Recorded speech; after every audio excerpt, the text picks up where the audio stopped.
Hello everyone, and once again for the second stream in a row, a big thank you to folks in stream for being patient as we got this up and running. It turns out Wasteland 3 seems to have a little bit of a startup bug, at least on our configuration. What it's done now twice in a row is when we start it up, it just like hangs and you can't interact with the mouse. Fortunately, with the help of Caroluna, we were able to determine that we could use the keyboard, only keyboard controls, to access Task Manager and end Wasteland 3. And then when we start it up a second time, it works properly. So moving forward, we might just have to wait until we can get to this screen and then start the stream and see how it goes from there. Also, hello to the Alcedo. I hope you're having a very nice Saturday so far. Now that we can get started, we are going to jump into the wonderful world of Wasteland 3, where at the end of our previous episode, we were just about to go into the nightclub. I will confess it's been a couple days, so I'm trying to remember why we wanted to go into the nightclub. We did, you know what I think? I think we were going to track down, oh gosh, what was his name? We know that he went into the mountains, but I think that maybe somebody here in Little Vegas knows why he went there. There's probably a quest log that we can check. Mission log, yeah. So, we have been working on recruiting personnel, but this is where we are. Farin Brigo, or someone in his organization, may have helped the Dorseys slip into Colorado Springs. Sheriff Daisy sent her best inspector to investigate, but she hasn't heard back from him. She asked us to check on her agent and shake down Brigo. So that'll give us an armory officer, which takes us back to the Full House mission here.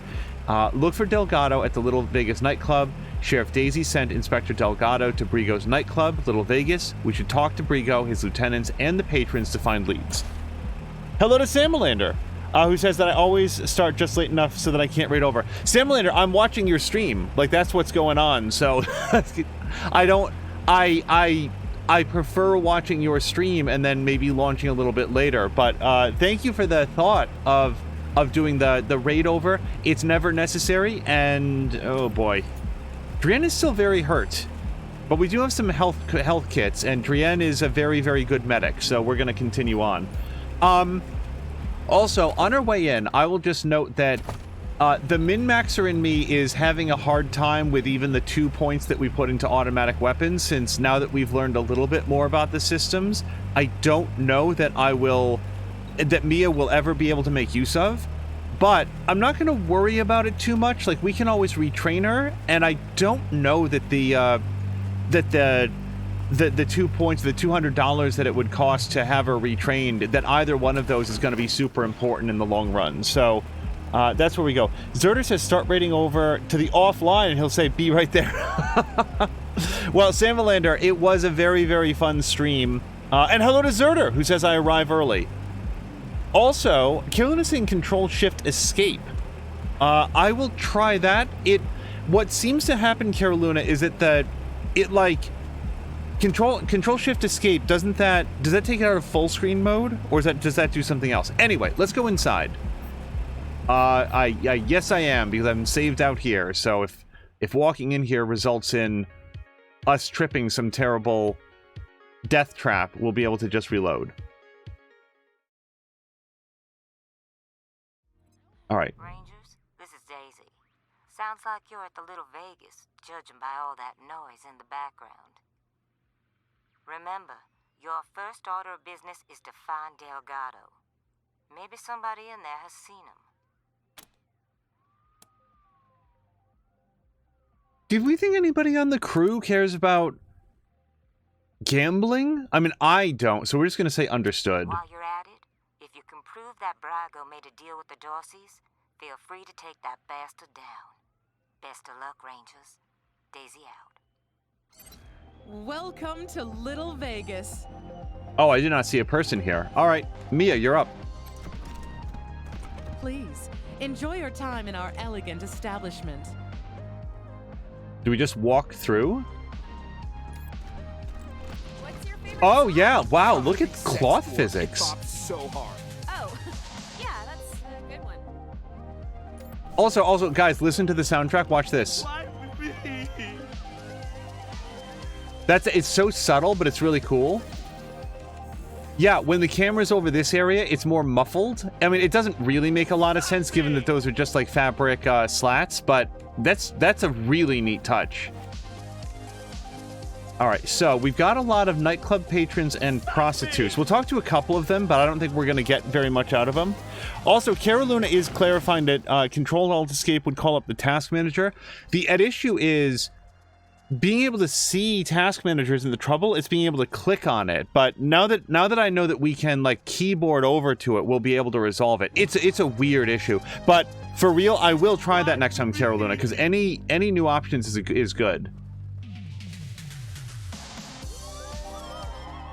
Oh, interesting. It also muffles if you go, like, up too high. That's interesting. This place rocks, right? Having a good time, honey? Woo! Woo! Let's get crunk! Oh, it's been a while since I've heard anybody say, let's get crunk. Having a good time, honey? Can we talk to the disco bot? Oh, we actually can. This disco bot, a modified Octatron, equipped with speakers and lights, pumps out rockin' tunes. Request, party humans. No request right now. Enjoy party time. If there is an option to hack disco bot into becoming a kill bot, I will be very, very happy. No more gambling for me. I learned my lesson. Oh, so the Alcedo says, what kind of game is this? So, sorry, just because there's some music going on, and this will like mute it a little bit. It is a party-based 3D, but mostly isometric RPG set after nuclear apocalypse, and it's very party-based in that all of your party members have different attributes that you can level up. You get experience for doing story quests and some other like side quests that you can find around. So think of it like Baldur's Gate, but set in a post-apocalyptic world, and with lots of like assault rifles and rockets and stuff like that.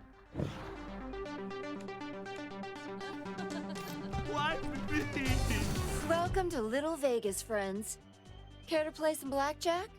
A small fee gets you a seat at the table, and wins pay even money. A small sign reads, "House rules, only 3 hits per hand." Oh, hold on. We have a barter ability. Spread $100 over 30 rounds of blackjacks while counting cards to ensure you come out ahead. Yeah, Drienne, if you feel like you can do that. Let's do it. No, wait. We're gonna get kicked out. Hold on. Okay, hold on. We could A, try to come back here later, but B, we're looking for Delgado, and I don't know if shit's gonna get violent in here. So do we want to take the money, or do we want to try to take the money now, or do we like want to like not avoid getting kicked out? Oh God, I really don't know. Okay, I'll tell you what. Hold on. As you wish. This table's always hot. Let's talk to people, but not like go upstairs into the back room or anything. Dad! Fuck! I'm so screwed! Like, totally.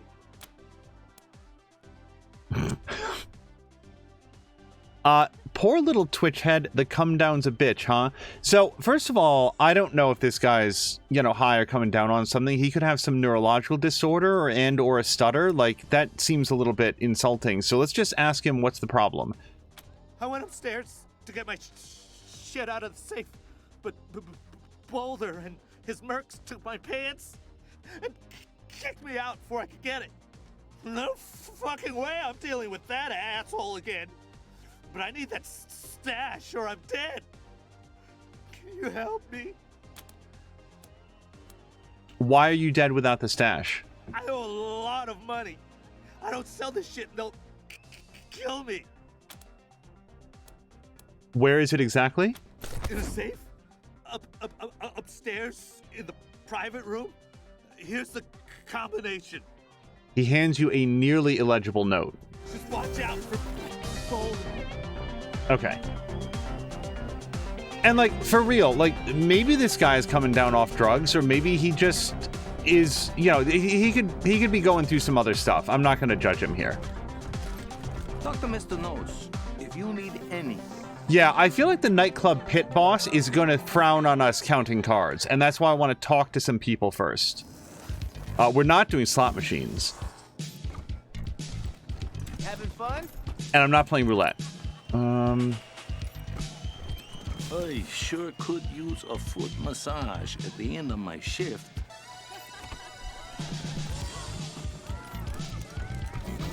Private parts. Okay. Oh, hold on. Charlie knows. This man greets you with a smile, but his eyes dart around, never staying focused on your faces. He has a collection of pins and medals strewn across his chest. Ah, it's you, Red Hats.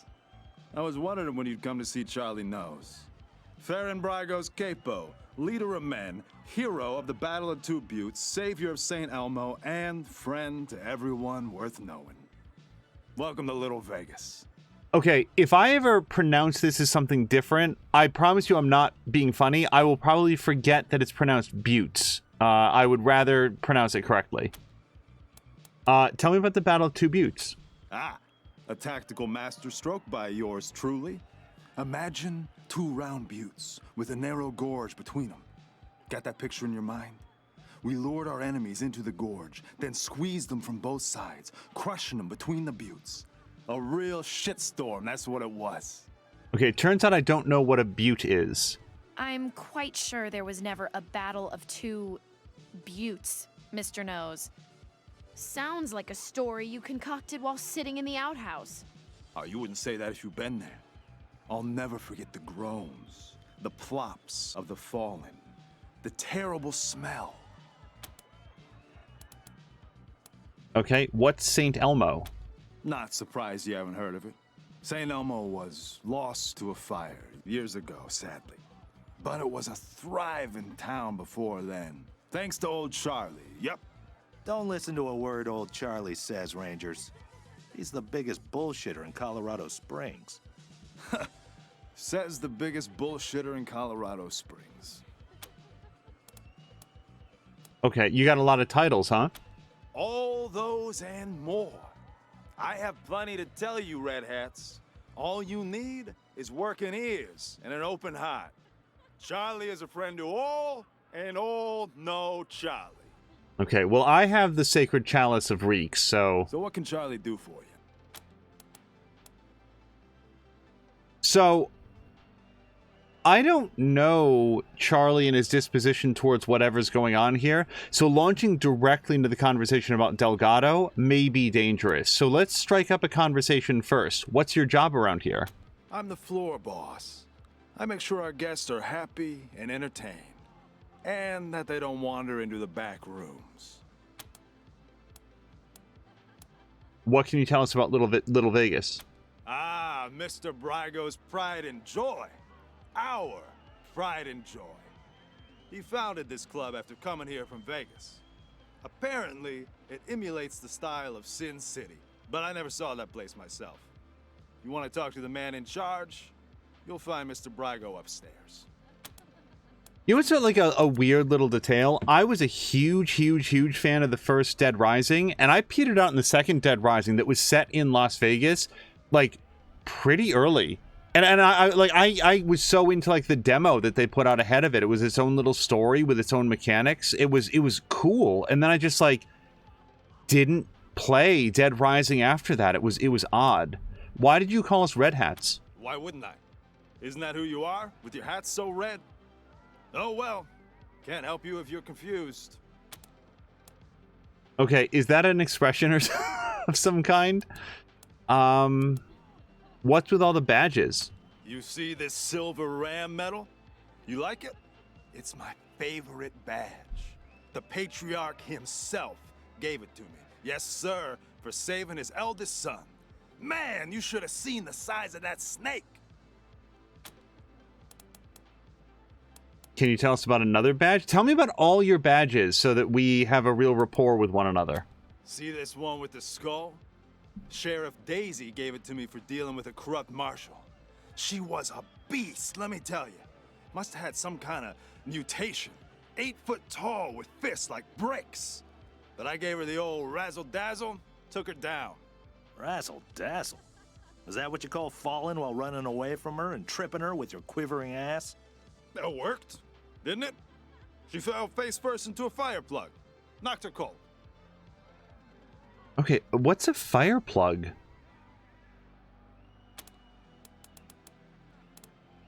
Okay, so before we ask him for a favor, let's ask him for information. We're looking for a man named Delgado. El Gato? What? Come on, Charlie, you remember Delgado. Nice guy, family man, way too good for the trash in this place. No way you could miss him. Oh, not like you, Marshall. You blend right in with the rest of us. He winks. Sorry, haven't seen him. Old Charlie would tell you if he had. Okay, can you let us into the back rooms? I can? Did you mean, will you let us through? In that case, no. Mia, do hard ass. Jokes aside, Mr. Brago doesn't let anyone into the back without his explicit say-so. And we take Mr. Brago's instructions very seriously. If you want to go back there, talk to him, not me. Okay, Mr. Brago. Till next time, Red Hats.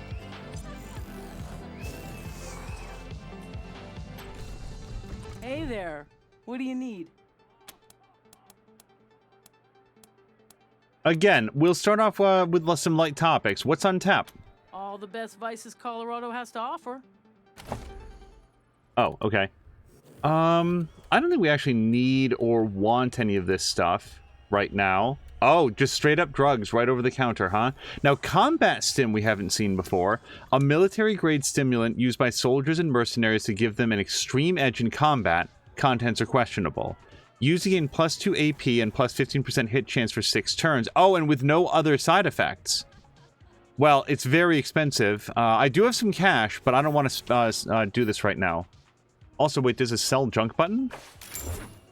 Oh, I didn't know that was a whole separate idea. Okay, so now we have even more money.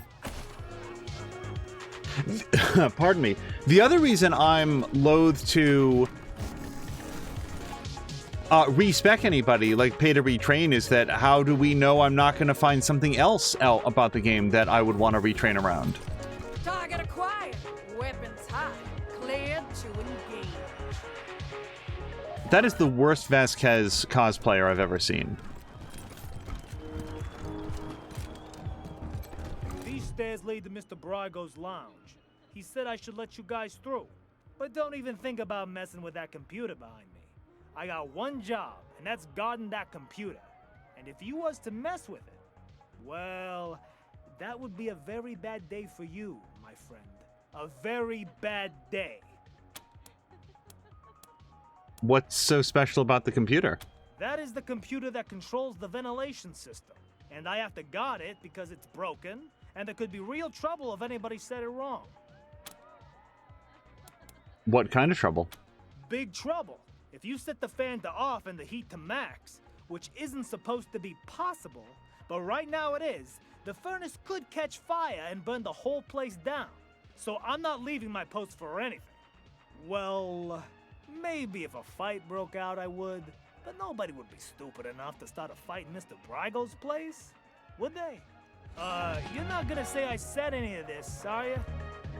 Also, just so we're clear, I did see a couple people over there scuffling. It almost seems like if you go push their buttons just the right way, they might start a fight over there that I would have to go respond to, if you catch my drift. Not that I want to go do that or nothing. Adorable. That's so 2090s. Great choice. Okay, so there's a private party in here. Uncle 168, booyah! Oh, and it's a kickin' party, too.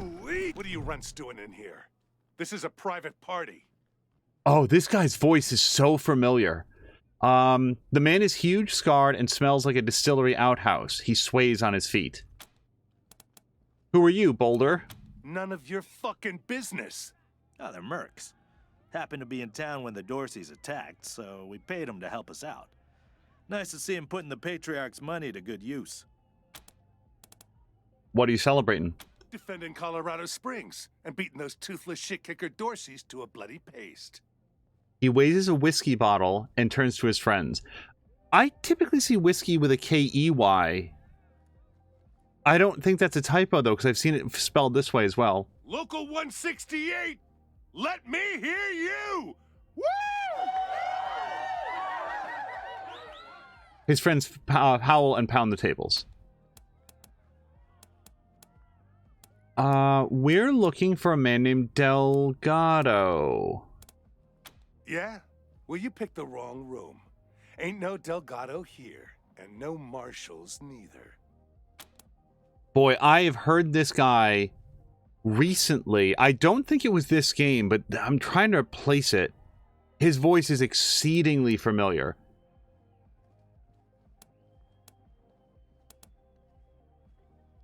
By the way, what's safe? Do we actually see what Mia's talking about? We need to get into that safe over there. A guy asked us to retrieve a package from it. Ha! You mean shakes? You runts are running errands for a junkie? Get out of here. We're gonna sell that shit when we sell his pants. Samlin is clarifying that whiskey versus whiskey with or without the E is like color versus color with and without a U. Okay. Who are you calling runts, you overgrown goiter? Like, we do kind of want to start a fight, don't we? Boulder smiles, his eyes glinting. Oh, so you've got some cojones. Well, if it's a fight you want, the local 168 are happy to oblige. Oh, no, I wanted more hard ass.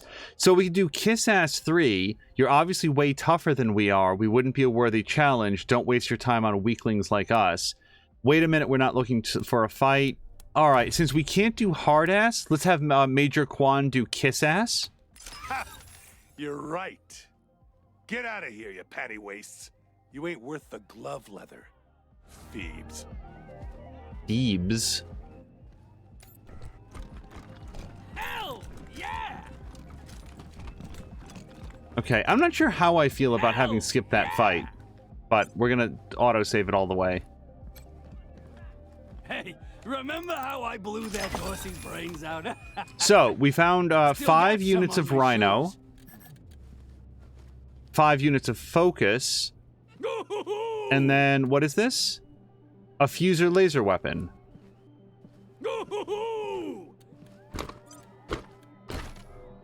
168! 168! I hope that not by, like, it would be disappointing to me in a game like this if we lost out on experience points by not fighting those guys. Like, if we got the same amount of experience points for talking past them as we would have for fighting them, that I think is just a smarter design because it doesn't incentivize you to act like a thug. To the Little Vegas brothel, friends. Sorry, I got off work a while ago.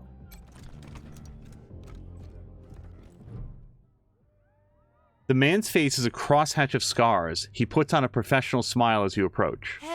Oh, hey, Quan. Looking for a good time, I assume? Sorry, Ken. Me and my friends are here on business today. Rangers, meet Kendall, Colorado Springs' finest purveyor of sins of the flesh. Kendall? That's my name, yes. Excuse me a moment. He turns away, hard-faced, and one of his girls leans in. You really shouldn't ask him about that. He had a misunderstanding with Mr. Brygo, and they cut off his junk. Smooth like a Ken doll. Get it? Makes him a great pimp, though. Okay, we're looking for a man named Delgado. Delgado. You know, that name sounds really familiar, but remembering is going to be hard work. The kind of work a man should be paid to do. Kendall, you predictable son of a bitch. Okay, I don't intend to pay this man, but what would it cost? I need serious cash. Any less, and it isn't worth the risk. Yeah, no way. Nope. Sure, okay. I don't like straining my memory anyway. Okay, and I want to hear what the prices are, but I don't really intend to do this. Rangers, you're not actually going to recreate in this disgusting place. Hey, in what other space would you recommend recreating? Of course! Here at the Little Vegas Brothel, we offer a royal flush of ladies and gentlemen of the evening. There's the lovely Ten of Hearts, the handsome Jack of Hearts, the imperious Queen of Hearts, the mighty King of Hearts, the unsurpassed Ace of Hearts, and, for those of you who like it weird and wild, there's the one and only Joker. So, pick a card. Any card.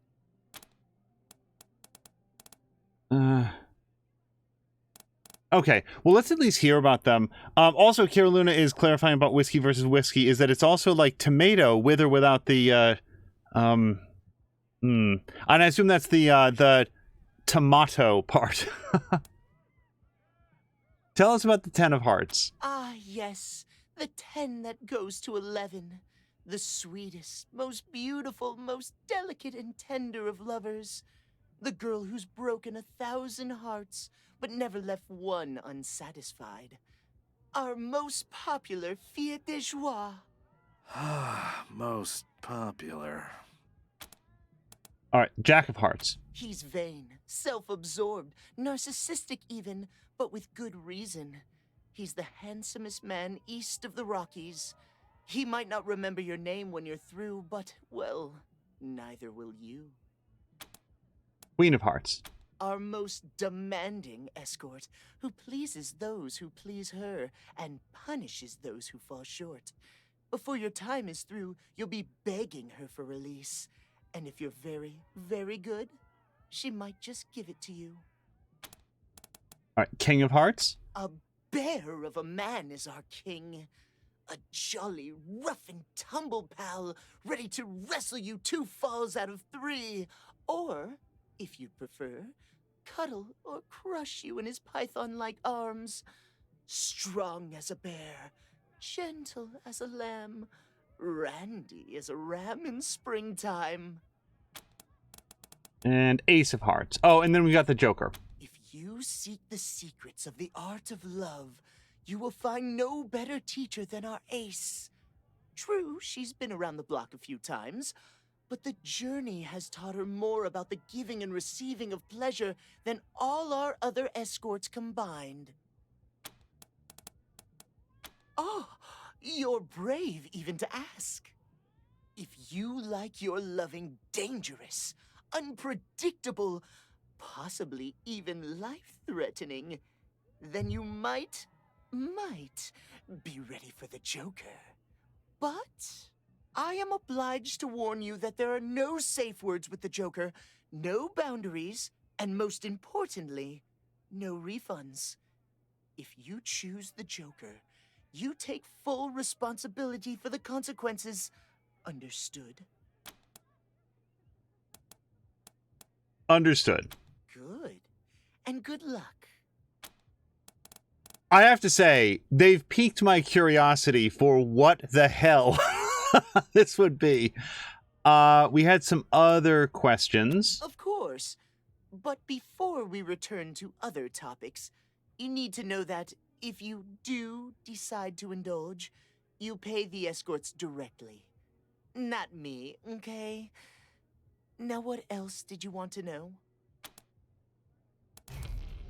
No, we're not paying him $100. Yeah, okay. Bye.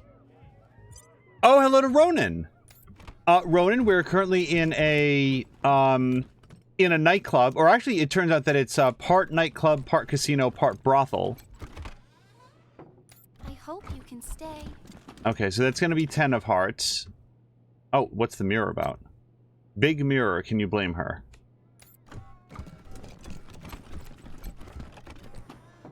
When I'm finished with you, you'll be bound to please. Okay, will she be mad if I interact with her locker? Well, not mad enough. Attention whores, tutu, sexy separates. All the sophistication So cute, all tied up. in one ensemble. Then we've got attention whores, phallus chapeau. You're not just a dickhead, you're a dick's head. And attention whores, piss baby sex boots. Now, these look like they're worth some good cash. See the rest of you. Am I allowed to take these? Because I'm going to straight up sell those. Playground equipment for naughty boys and girls, and that's it. Okay. Well, see, now I got to check all of them, because if I can take their sexy time equipment and sell it... It'll last longer. The foxtail. Oh, sorry. It's not Jack of Hearts, is it? It's not Jack of Hearts. All right. Watch this be the episode that Glomdy comes in for again, because I think it was South Park when Glomdy stopped by and it's like, oh, so you're just playing porn now. 201. Damn, I'm good. Water cooler. Hydration is important during extended workouts and in general. Ooh, we got a workout tape and an ice. Oh, hold on. Look at this. This is awesome. Royal treatment. A level 5 bladed weapon. I think that might be better. So this would also give us Sucker Punch. Take him off guard. A quick attack that has plus 40% hit chance, but negative 50% damage. That could really come in handy. Yes, please. And then we're going to listen to the workout tape. On my crown? Hail to the king, baby. Time to get sweaty. You ready? Let's do this. Bicep curls. Yeah. 1, 2, 3, 4, 5. Come on, get it. 7, 8, 9, 10. Ha! Feel the burn.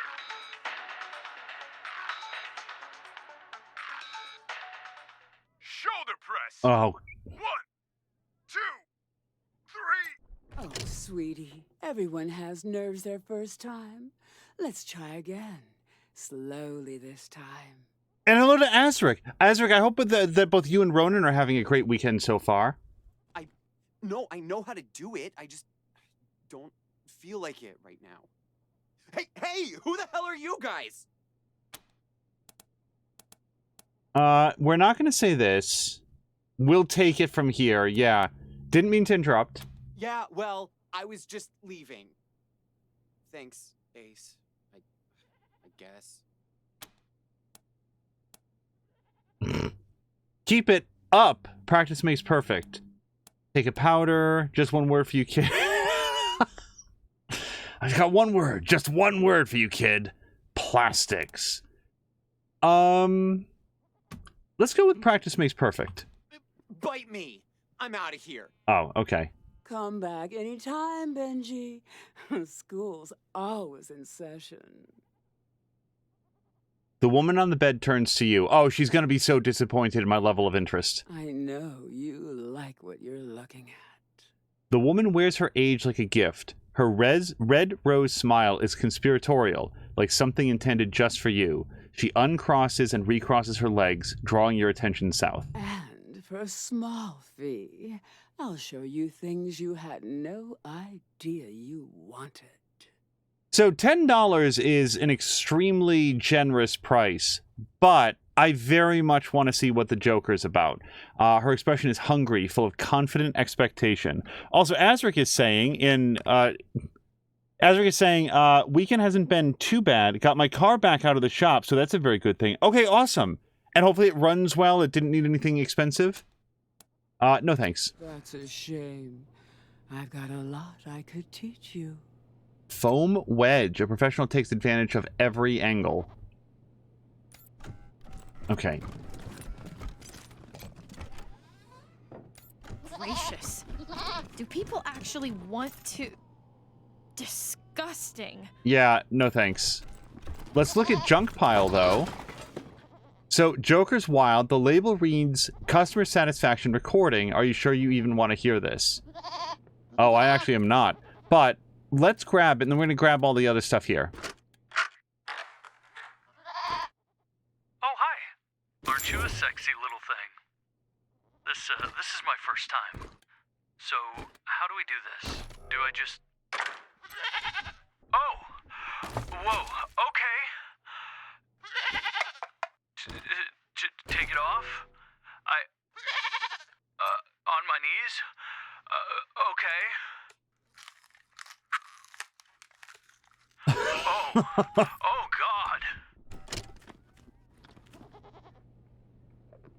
Oh, Azric says it was his transmission and sadly quite expensive.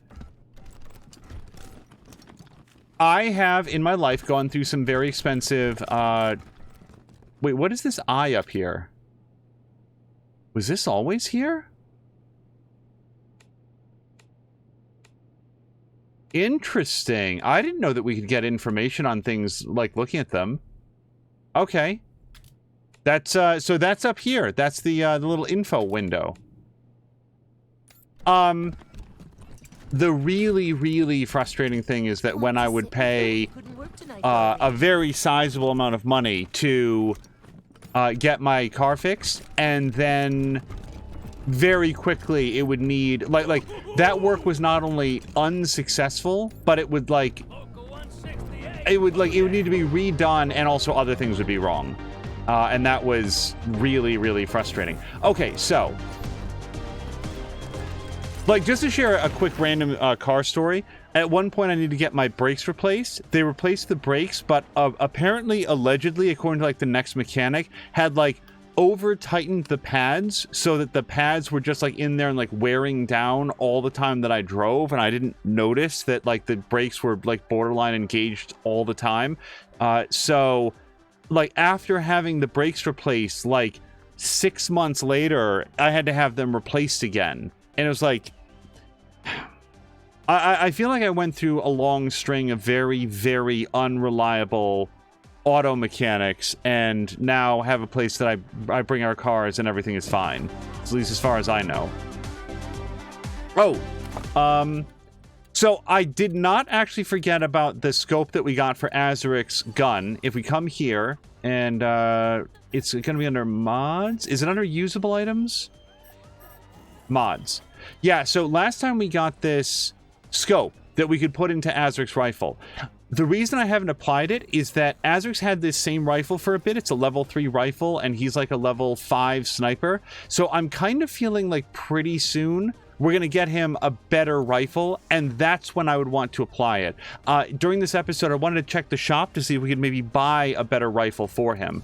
On that same note, Mia just got a better like ice pick thing. So yeah, let's move this over there. And then we're going to go over to weapons, and we're going to grab this level 5 bladed weapon and put that in there.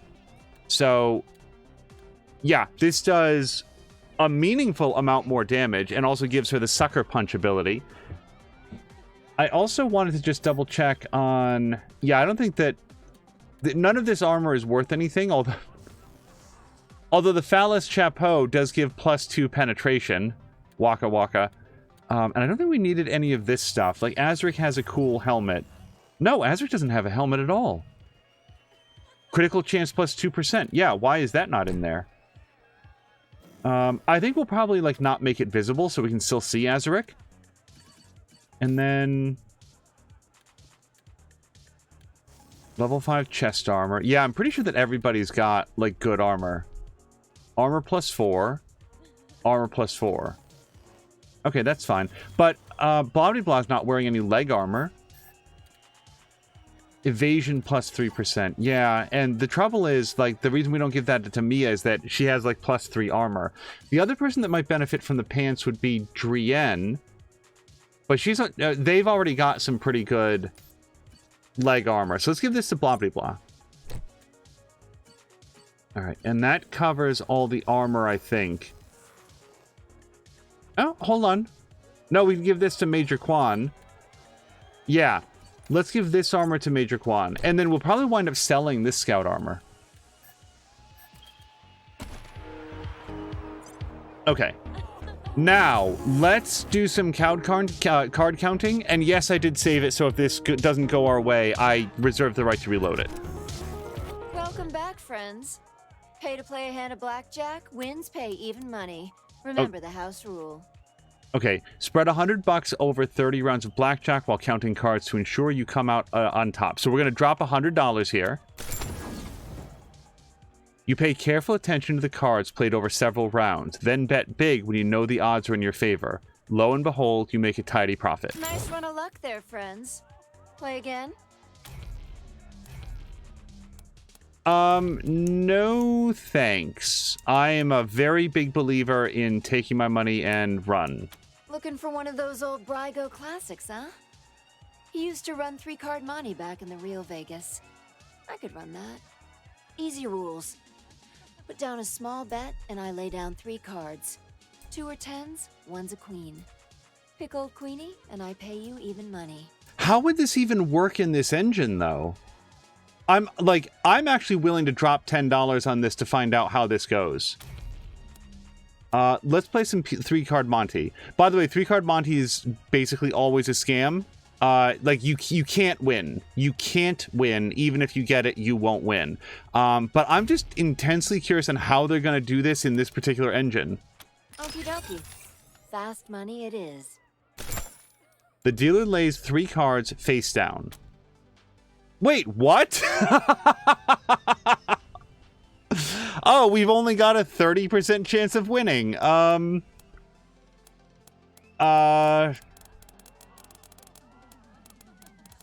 Middle card. Let's see here. Ah, that's a tenor. The house wins. That's the worst 3-card Monte ever. Hello to Borlak.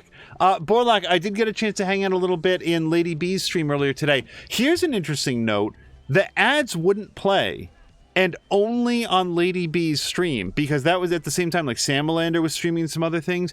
We kept trying to get into Lady B's stream, and the first like 4 seconds of a 30-second commercial would play, and then it would just stop. And eventually we just like left it open, and after like 2 minutes it did actually progress to her stream. But I just like, that's not a Lady B problem, that's clearly a Twitch problem. It was just weird that it was only her. As you wish. Okay, so I dropped $100, I picked up $360, and then I spent $10. So we came out of that $250 richer. I am okay with it.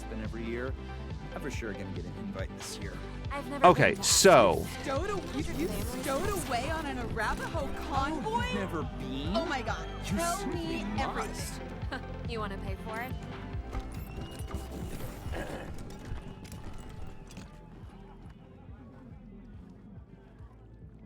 oh, it's Centrifugal Force's older brother or sister? Sibling. This looks a lot like a fight, doesn't it? With quick draw and excessive force here on staff. Well, Ugh, it is what it is. So gaudy. So Welcome to my club. ostentatious. Ah, Rangers, what a pleasure. I heard you were in town. It must be, what, 20 years since we crossed paths. Not that any of you would remember that, of course. You were probably just kids when Vargas and Angela Death and the rest helped me save Vegas. I'm assuming that Angela Death is maybe a character from Wasteland 2. I don't actually know.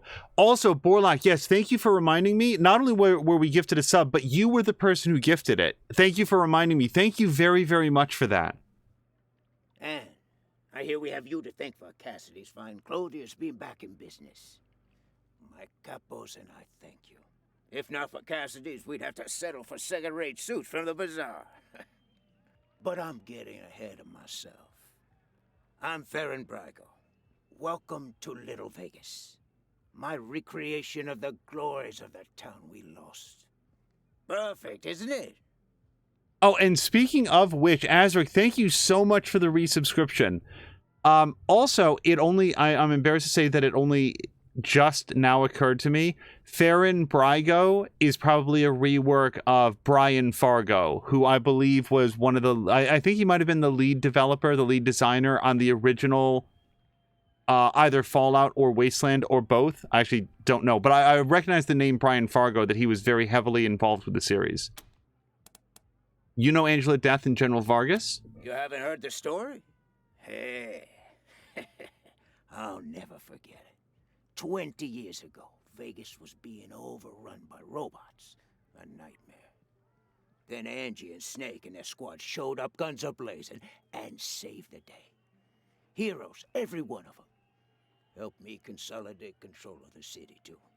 Of course, 15 years later, the robots came back and destroyed everything. But You know all about that. They attacked you too. Anyway, that shared history makes me happy you're here. I hope you'll enjoy your stay.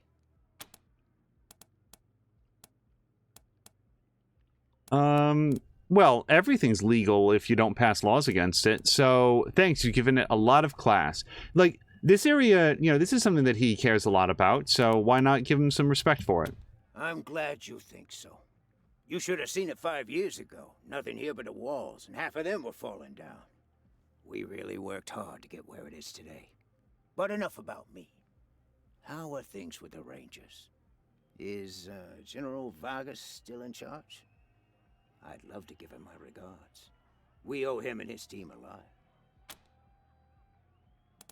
Okay, so I don't see any purpose to lie to him. Sorry to say Vargas is dead, but his sacrifice saved all of Arizona. General Woodson's in charge now. Vargas and most of his team are long gone. So he clearly has a high degree of affection for Vargas, so we're going to say this middle one. Damn. I'd heard rumors, but... well, I'm not surprised that's the way he went out. A hero to the end. Thank you for telling me. I'll raise a glass in his honor tonight. Now, what can I do for you? So this guy seems on the up and up. It could be an act, but he doesn't seem like he's hiding anything. He knows the Rangers. He has a lot of respect for the command structure. He says that he owes the Rangers a lot. These are not details that he needs to volunteer. He's choosing to do so. Let's see what he'll give us. So, I'll tell you what. He asked us why we're here. I'm going to cut right to it. We're helping the marshals with an investigation. Could you answer some questions? Certainly. Ask away. So we had a Major Quan step in with some kiss ass. You're a connected guy. Do you know anything about who let the Dorseys into the city? What? I don't want those kind of connections. Murder in the streets is bad for business. If I were you, I'd be looking for someone with a grudge against a patriarch. Not exactly a short list, I know, but... Oops. Okay, we're looking for a marshal named Delgado. Last time he was here, he said he was heading... Sorry, last time he was seen, he said he was heading here. I know Delgado, but I haven't seen him. If he came here, he didn't come to see me. Okay, let's talk about something else. I haven't seen him, and if he came here, he didn't come to see me. That's interesting. That's an interesting way to address that, because it seems to me like a more cooperative answer would have been, I haven't seen him around, but let me ask my staff. And then you get on like an intercom or something and say, has anybody seen Delgado? I need to know if he's been here. And it's interesting, well, I haven't seen him recently, and otherwise he wouldn't have come to see me, which sounds more evasive. What a shame. Nothing I like more than a good grilling. What else can I do for you? Or at least not forthcoming. So what's that painting? Ah, yes. Had that painted for my office back in Vegas. Before the robots came. Not a bad likeness, eh? That painting was commissioned before the robots came? That's 20 years ago. How is it that you don't look a day older? Thank you, Rangers. That's very flattering. But really, it's not so much that I haven't aged, but more that the cares and woes of running Vegas back then made me old before my time. Since I've come to Colorado, I feel 20 years younger. Why did you move to Colorado? Like I said, 15 years after the Rangers saved us, the robots came back. Deadlier than before. We held out as long as we could. But without help from the Rangers, the end was inevitable. As to why we came to Colorado? Well, we heard some rumors of the good work the Patriarch was doing out here. Creating a stable, prosperous society. That's exactly the kind of environment a business like mine needs to flourish. So we packed up our roulette tables and hit the road. Tell us about Little Vegas. I know any attempt to recapture the past is doomed to failure. But I had to try. It's not quite Vegas, but it's close. And since I can't go back, this will have to do, won't it? And besides, the customers don't know it's a pale imitation. To them, this is paradise. All of Sin City behind one door. Good luck. Okay, I guess we're not going to have a fight in here. He was comparatively forthcoming. And I don't see anything else. We might wander around a little bit. What the boss is thinking running a straight joint. He's leaving money on the table. Marshals would shut us down if we fixed the games. I don't know then. He must have his reasons. I guess so.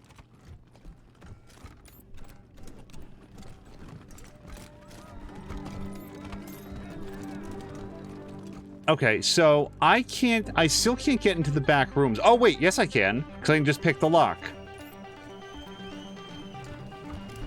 Also, we should shout out that it was Azuric's perception skill that noticed that detail about the painting. So let me talk to Charlie again. I'm just curious how we would get that back there if not for the lockpicking skill. Hello again, red hats. We met a guy named Kendall. What's with the name? You like it? He used to be a real lady killer.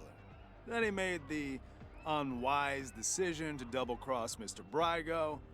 So the boys took him into the back room. Had him in there for weeks, poor bastard. You could hear his screams clear across town. He came back with a face that wasn't so pretty anymore. And without Master John Goodfellow. Kendall. Get it? What a revolting story. Yeah, he didn't like it much either. Especially the ending. Till next time, red hats. Okay, well, we're all gonna go into the back room, I hope. Hey! Where do you think you're going? That's off limits without permission from Mr. Brygo, red hats. Huh.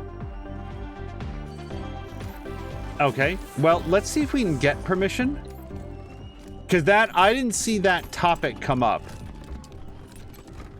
Welcome back to Little Vegas, Rangers. Certainly. Ask away. What a shame. Nothing. No, that's it. And besides, oops. The customers don't know. I know any attempt to recapture the pack. And besides, the customers. No, that's it. Good luck. So, whatever we would have needed to say to him to get into the back room doesn't seem to be available. This portrait is from 30 years ago, but Mr. Brygo looks exactly the same. Okay, well, we've got a problem then, because I don't have Brygo, his lieutenants, and the patrons to find leads. Okay, so let's look for some lieutenants. Hey, enjoy the party. Stay out No of the funny rooms behind business the around bar. Mr. Brygo. Got it? I'm gonna hog tie you and make you squeal like a pig, boy. You are definitely on my most wanted list. Hey, where's Polly lately? You didn't hear? He got promoted. No shit. To what? Boss sent him east, looking for franchise opportunities, whatever that means. What? Really? Like there's gonna be lots of little Vegases all over the Eastern Plains? Weird, right? What the hell do a bunch of savages need with a casino? Hey, stupid fuckers can't even count. I sure could use a... Just watching out for rowdy types. Okay, so there's got to be somebody else that we can ask about this.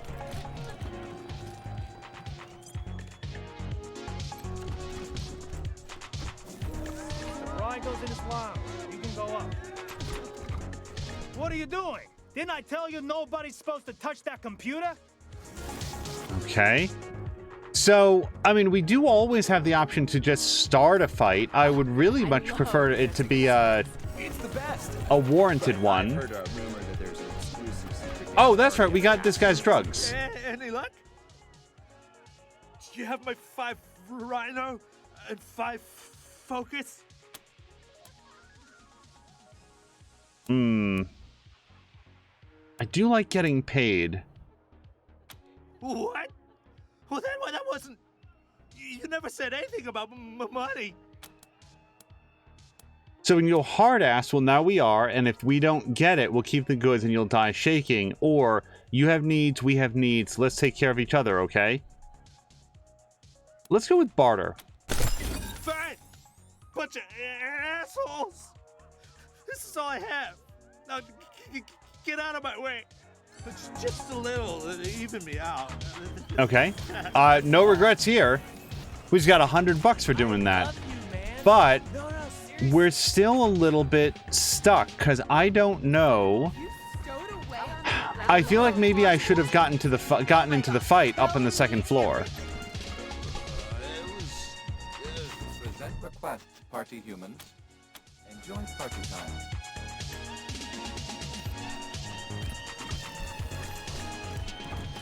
We've talked to bartender. We've talked to private parts. Looking at your mind. I hope I look cool. I love you, man. No, seriously. Here's the private party. Pussies. And that guy no longer talks to us. Hey, I'm drinking here. We don't party with cops alarming. Got it? 168 paid for the time. We don't party Not with you. cops Piss alarming. off. Got it? Hey, I'm drinking here. I am somewhat concerned that I have played this in such a way where we're not going to get the things that we need.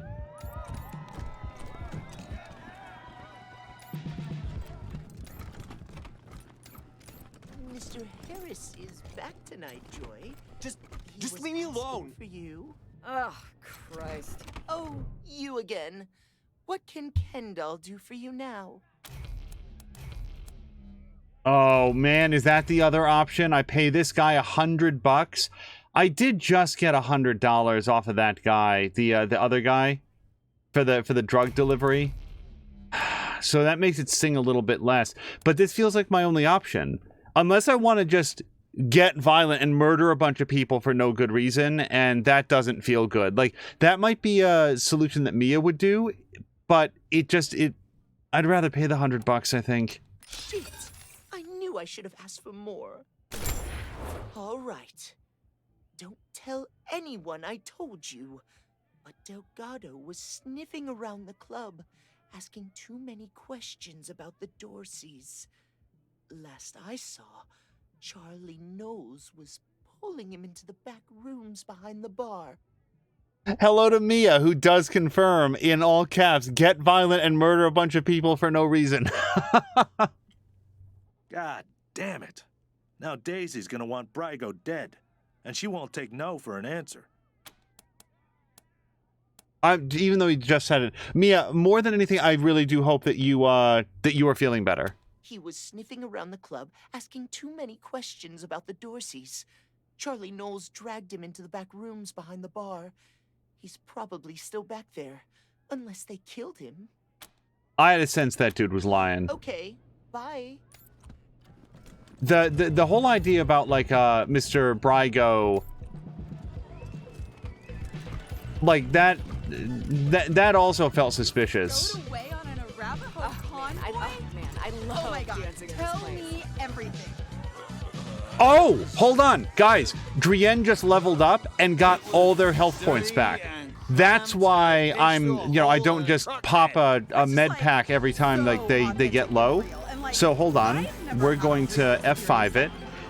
Then we're going to go to Drienne and we're going to do some level ups. So, last time I think that we upgraded Drienne's Charisma. If we do that again, the strike rate will go up by 12%, the range goes up, the leadership bonus goes up, experience bonus rather, which I think is really good, and then the mission reward bonus also goes up. So those are all things that I think are really wise to level up early. Yeah, I'm really feeling that I might do that. Now, the only other thing is that Drienne doesn't actually do very much damage with that shotgun. I think it might still be a starter shotgun, though. Yeah, it's just a junky shotgun. Do we seriously not have a better shotgun? Of all the things that we picked up? We have this pistol. I guess. Yeah, the only thing we've got better is that pistol. Let's at least put that into their side, their sidearm. Oh, and hello to Patikan. Mia's saying, thank you very much. It continues to be a rough few days, but driving to the pharmacy to get meds now. Listening, though. And Patikan, I hope that you are having a good weekend as well. Oh, Mia, I don't know if you had seen, but you did just get a brand new ice axe. So that's a new weapon for us. Okay. Right. I wanted to put this kiss ass onto... Hold on. We're going to put this away.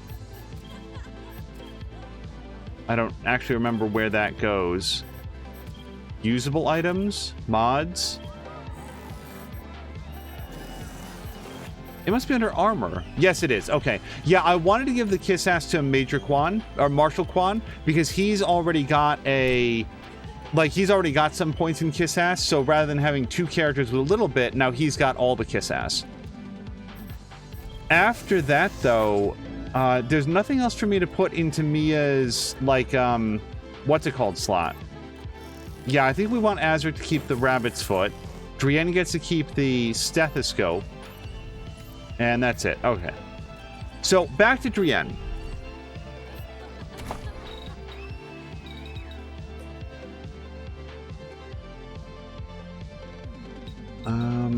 Luck.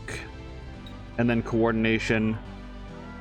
Yeah, I think I'm actually going to put this into Drienne's charisma. I feel like that is really beneficial all the way around. And now we're going to go to skills. So they've got 3 skill points. We've gotten a lot of mileage out of Barter today. However, yeah, upgrading leadership I think would be very wise. We might wind up with another point that we can't spend because I don't want to take like 1 point in something weird. Yeah, so let's actually just bank this last point.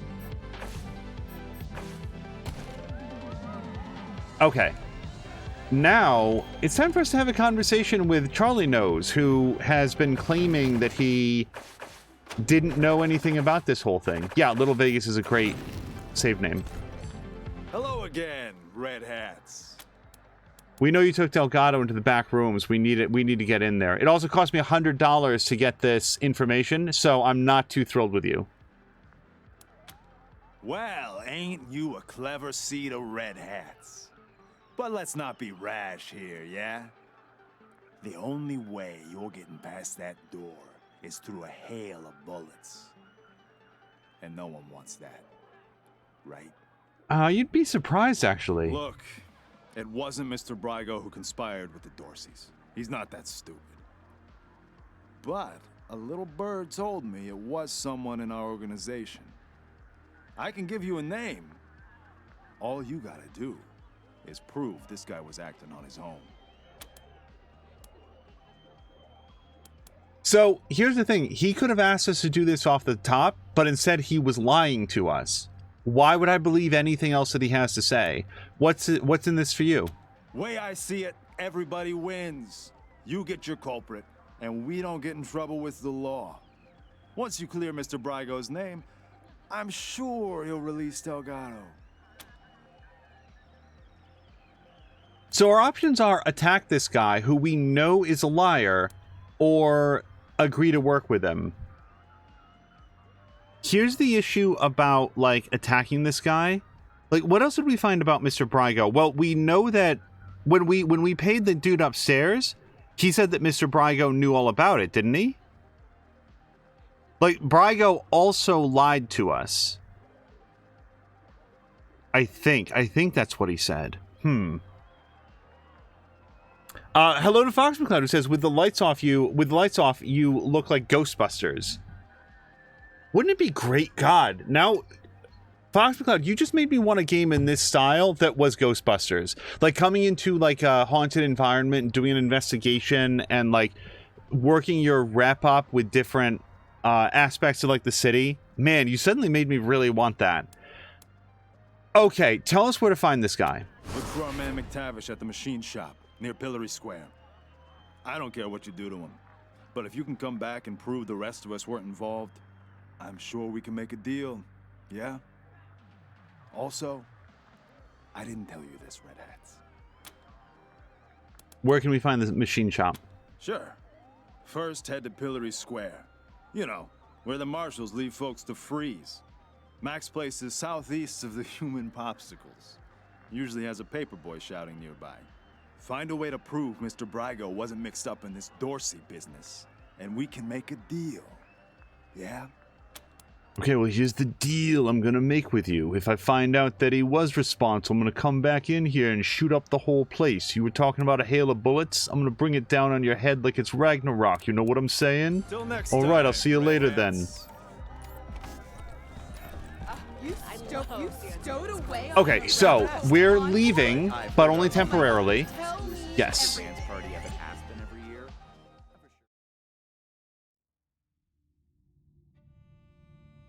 Boy, a Ghostbusters game like this would be really awesome.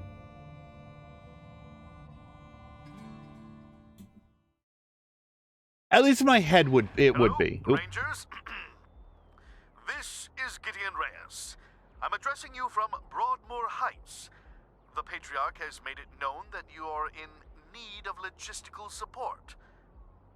I can happily make a few calls, speak to a few people. In exchange, I'd like to ask that you hear me out on a proposition.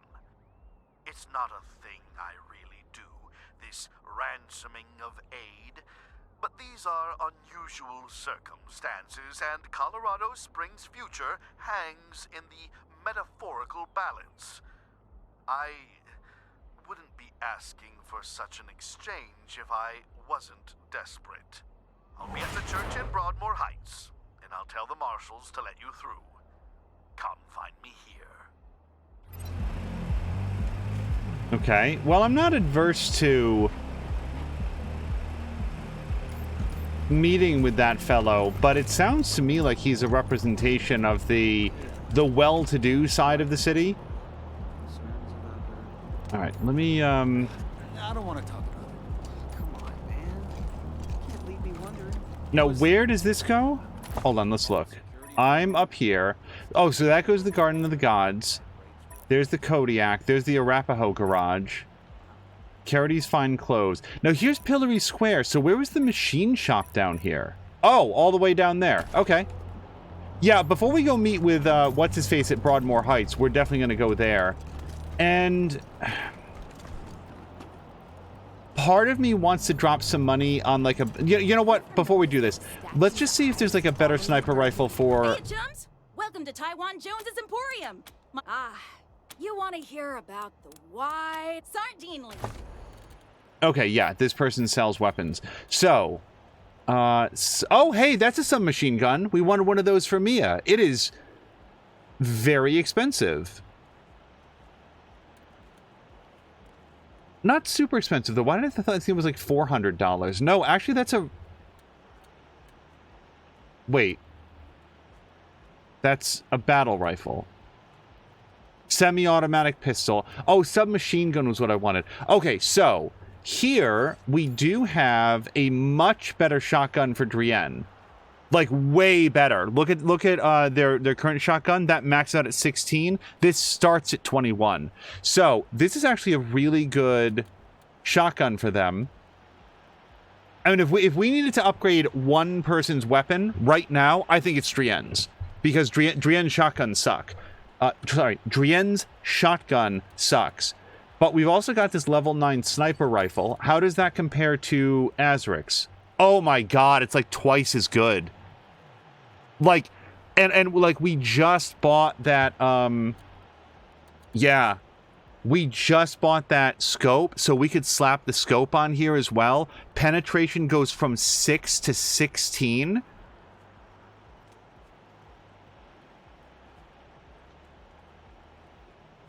I think it's irresponsible not to get this. Before I do, though, let's take a look. So here's a submachine gun, and this is what we were talking about getting for Mia. It turns out that Mia would need to have level 3 in automatic weapons, so she doesn't actually have that, so that's not great. Now, we do have a heavy machine gun for blah blah blah. It is better it's not as much better as that sniper rifle is for Azaric. Then we've got a flamethrower, rocket. Oh, hold on. A new bladed weapon from Mia. Let's take a look at this. So this is better. Oh, actually, hold on. It's actually not, except look at the penetration. This goes right past armor. It is unaffected by armor at all. Also, it has a 25% chance to apply burning, but it doesn't have the sucker punch ability, and I do like that. So we're not going to worry about that right now. Then we've got this blunt weapon. Now, that's the other thing. Blunt weapons are like... What did we learn at the beginning of the game? That the bladed weapons are good against lightly armored foes, and then the blunt weapons are better against, like, heavily armored foes? Yeah, because look, the penetration on that is way higher. But then again, this weapon here does both, doesn't it? Then we've got that, the laser pistol, pulse gun, lead sprayer. Wow, that is actually a very high one. A level 10 sniper rifle. Why is that going down, though?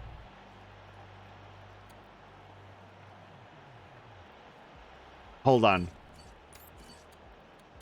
So, here's a sniper rifle we were looking at, which was level 9. I don't know why it's scrolling down. I'd actually like it to not do that. So it's 78 to 108. And then there's this one, which is, yeah, even better than that for basically $100 more.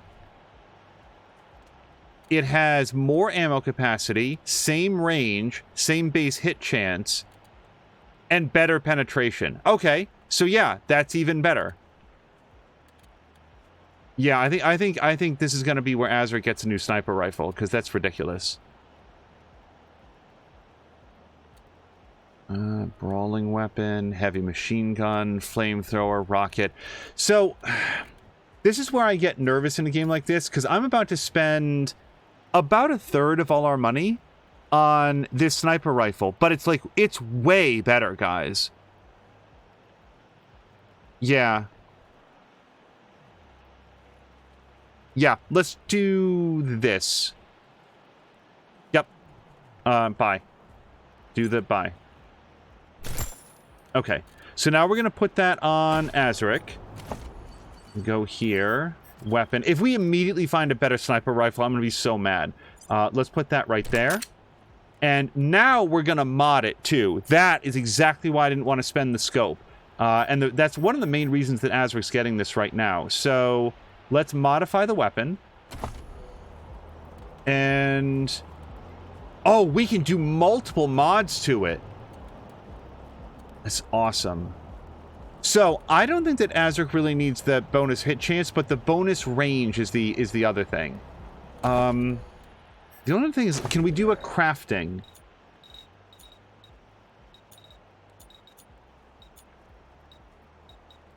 Armor mods, weapon mods. Okay, let me just see if there's anything better we can put in here. We could give him a better magazine. Grooved grip. No. Tactical light. What does this do exactly? Hit chance +5. Barrel, choke, mag, grip, mag, scope. Okay, but that needs a reflex scope, not the range scope that we've got. Okay, so I'm feeling like the scope that we have we'll just put right onto Azaric. I guess the only other question that I have before we hit that is for weapon mod abilities. Yeah, hold on. Because it actually shows you what crafting materials. Basically, if we get a better scope on the next level up for somebody, then I'd want to know about that. Rubber grip, barrel, full choke, magnifying scope. Hold on. So the next time she levels up, if we put a point into weapon modding, we'll get a magnifying scope, which seems better. That said, Blobby Blah is actually our weapon modder most of the time.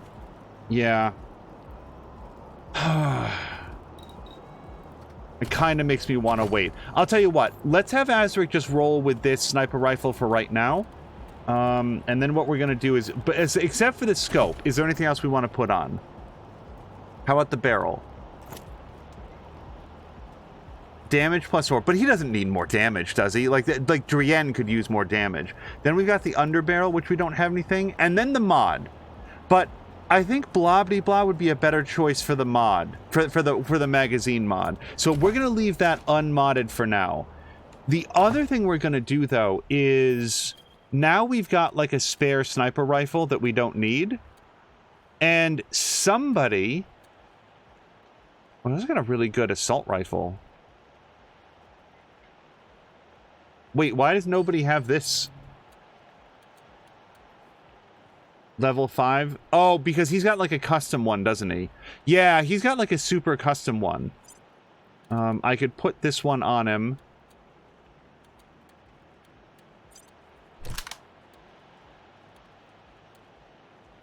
Yeah, this one does more damage, even though it doesn't have that, it's got a different ability. Yeah, we'll leave him with that. Oh, and hello to Markintosh.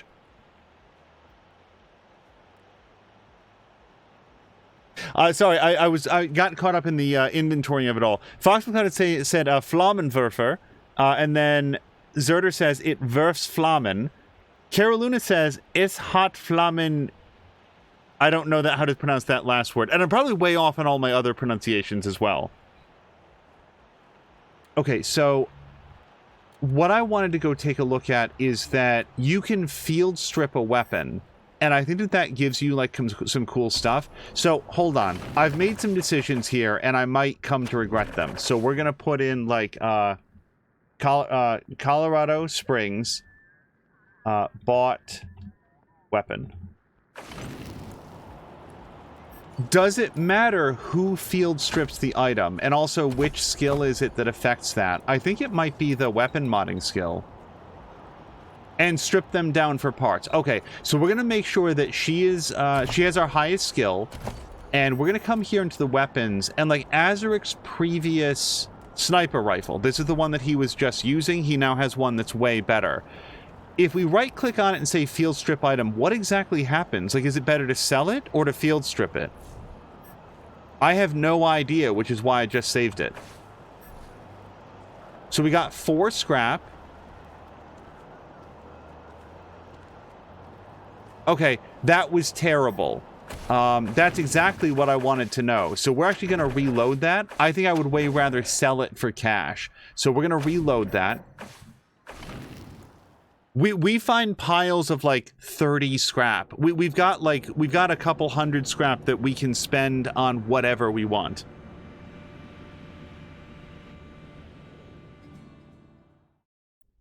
So dropping that much cash, breaking down a weapon that we could sell with Drienne's barter skill for 4 scrap, that doesn't seem like a good turnaround at all.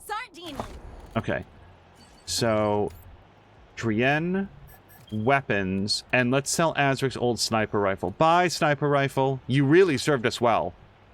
It's just that now we have one that does twice as much damage. So, sell. And we're going to get back for this. Yeah, I'd honestly rather have the $14 than the 4 scrap. Okay, is there anything else that we wanted to sell? I'm not going to sell like this yet. The Frozen Ferret launcher is actually worth 46 bucks. Oh, the level 1 blade. Now that I might break down. Like if we could get some scrap out of that, then again, it's worth 6 bucks. Hold on. Can you break down just a random blade? You can. Okay, so 6 bucks or a little bit of scrap, I assume. Again, I think I'd rather have the scrap, or the cash, rather. Hey, chums! Welcome to Taiwan Jones's Emporium. Sardinely. All right, sell that. There we go. Okay, so for all of that, now we can go to the machine shop. Nope. That's kind of creepy. Yeah, always watching when I'm... At least I think we can. Nope, we're headed the wrong way. Yeah, let's head south. Eyes keep following. Are you okay? Oh, and hello to Brian. Yeah, sorry, Brian. A couple blue names all came up at the same time. Brian, I hope that you're having a great Saturday so far. I remember that you don't have to work this weekend, so hopefully you got a chance to, hang out and have a good time. I'm sure they could use my help. I even got my own blackjack. No, that goes to Broadmoor Heights, and we're not going there yet. But we are going to go to the machine shop, so just keep heading south. Rangers hailed as heroes. Dorsey's flee the city.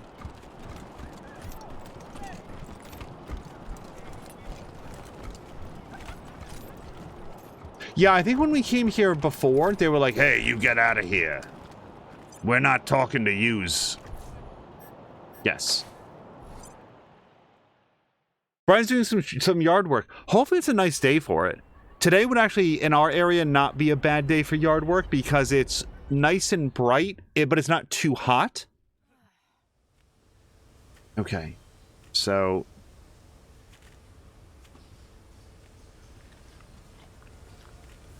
it just immediately looks like a fight to me. We're going to throw down a save game.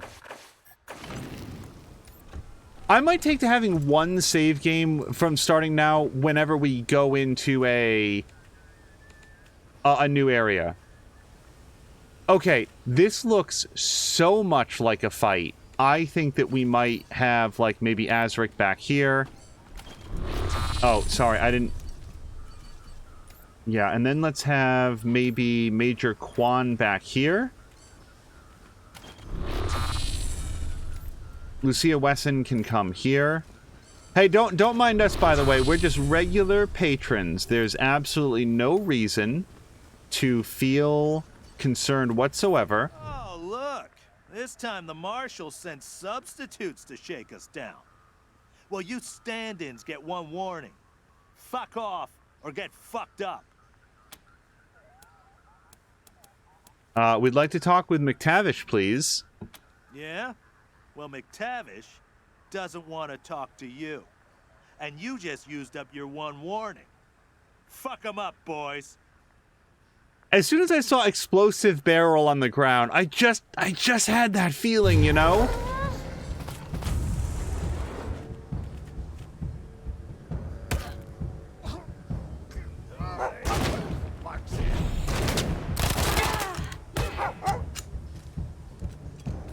This is somehow not as bad as it might have been.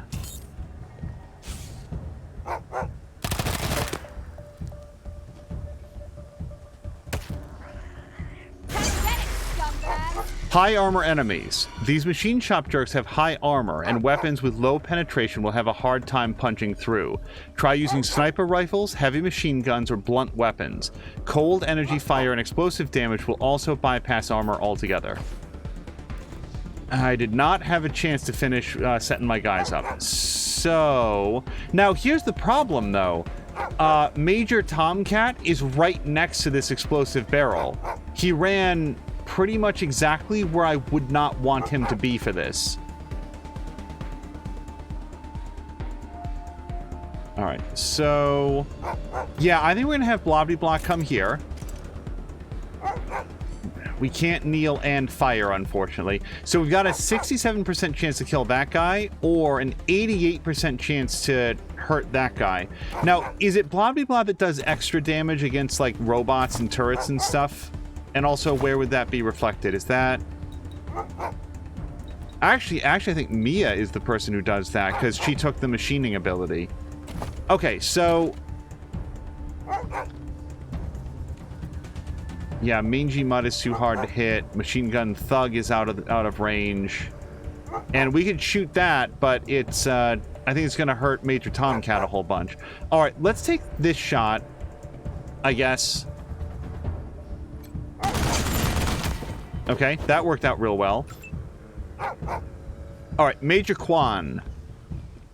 71% chance there. Target blocked. Target blocked. Oh, 80, wow, 81% chance to shoot this guy. Okay, that's a hell of a shot. I guess he's just going to shoot right through that box. Well, before we make a choice there, where's Mia? Yeah, Mia got all the way back here, so she can't really do the attack that we'd like her to. Let's have Mia come here, and she's going to...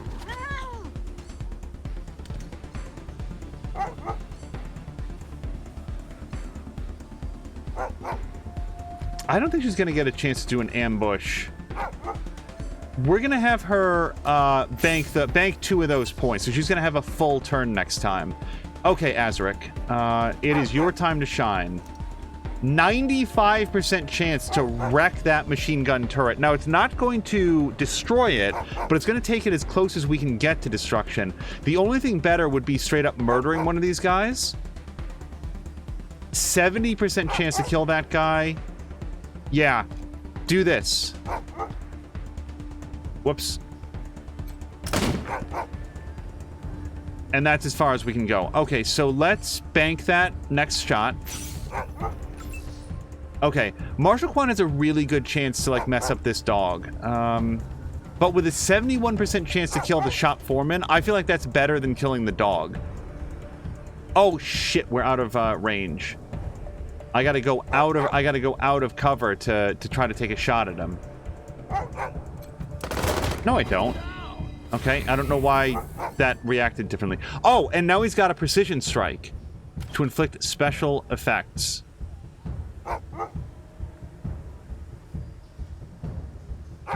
Yeah, shoot this dog.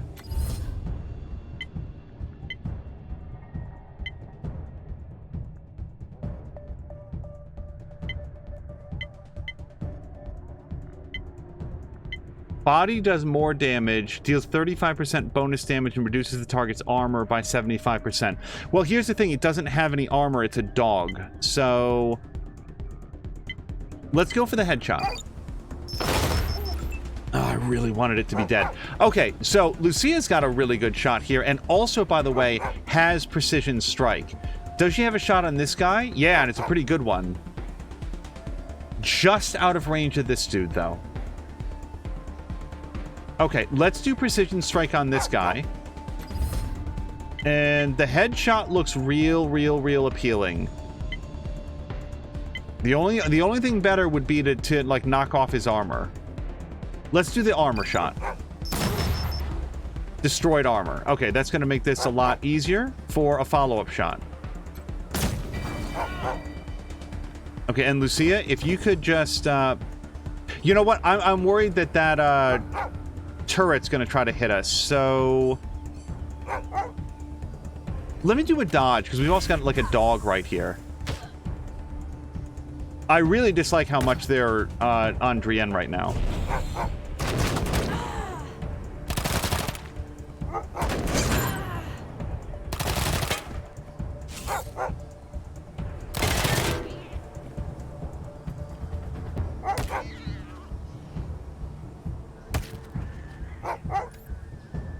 Fox McCloud is on the way to call PETA for my pro shooting dog stance. Look how far Mia can move now, because of her perk. This is great. This is exactly what we couldn't do before, especially since I'm pretty sure that we can roll up on this dude. How much is it to swing your X? 3 AP. So if we come here, yeah, we can get 2 full attacks on this guy rather. So yeah, come up here. Hit him. Awesome, which is going to give her 3 more pips. And now she can come around here and hit this guy at least once. Oh, wait, no, we can do Thunderstrike. Yeah! And she still has a pip left over. So just be dodgy. I love how mobile she is now. Yeah, let's be dodgy. Okay, Azaric can shoot that dog or shoot the heavy machine gun turret, and I think that's going to be the one. By the way, what is happening with Drienne? Why are they... What is this X, by the way? Stun resistance. Oh, they were stunned last round. That's what happened there. Okay, Azaric, please shoot that turret for me. And then we're just gonna bank those points. Okay, Drienne. Yeah, see, that's the trouble with Drienne's shotgun. It doesn't do any damage. And we cannot leave Drienne where they are. So let's bring Drienne over here, and we're gonna shoot that mangy mutt. And then we're gonna be very dodgy. Okay, blah, blah, blah. I would absolutely love it if you could finish this guy off. Good.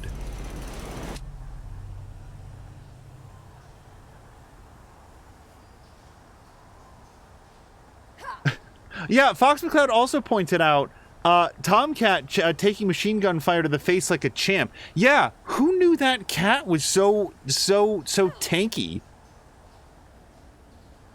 Fox McCloud says that Mia is the god of thundering, I'm guessing. Yeah, that actually went well, and I think it went well because I kind of... Oh, shit. No, don't worry.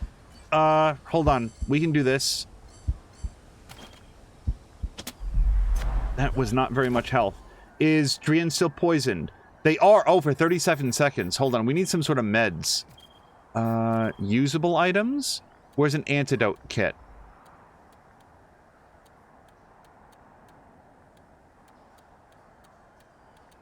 Do we really not have one? Bleeding. Any injuries?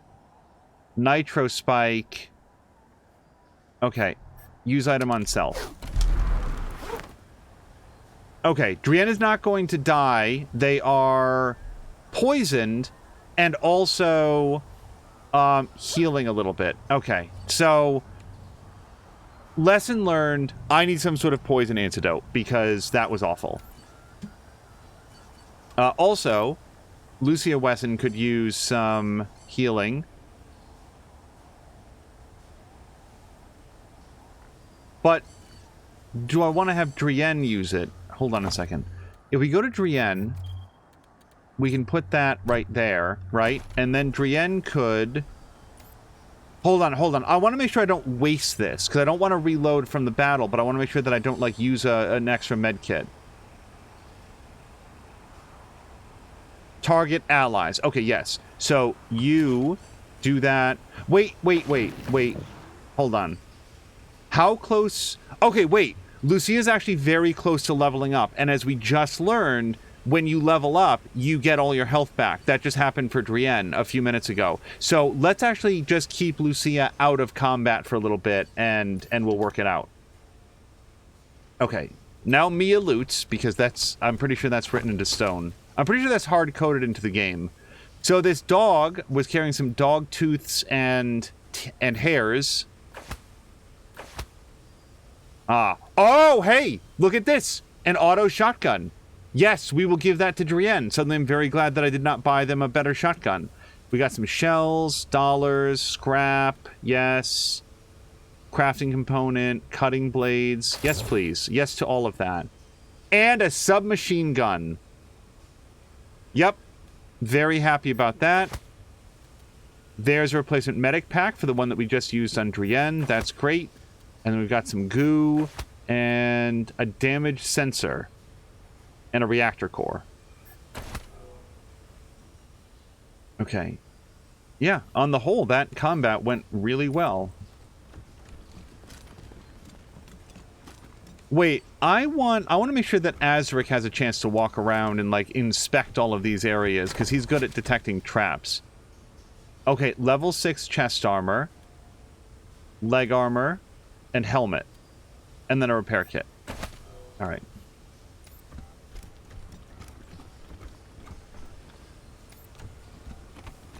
Oh, look, we could have just turned the turret off. And you know what? Mia could have done it because she was actually running up here. I was not paying attention to this brightly lit green line that sort of indicated that that's where the turret was getting its power.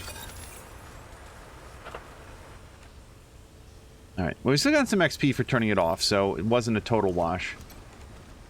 Plus, Azric got to look badass sniping it. Yes, yes, yes, yes, and yes.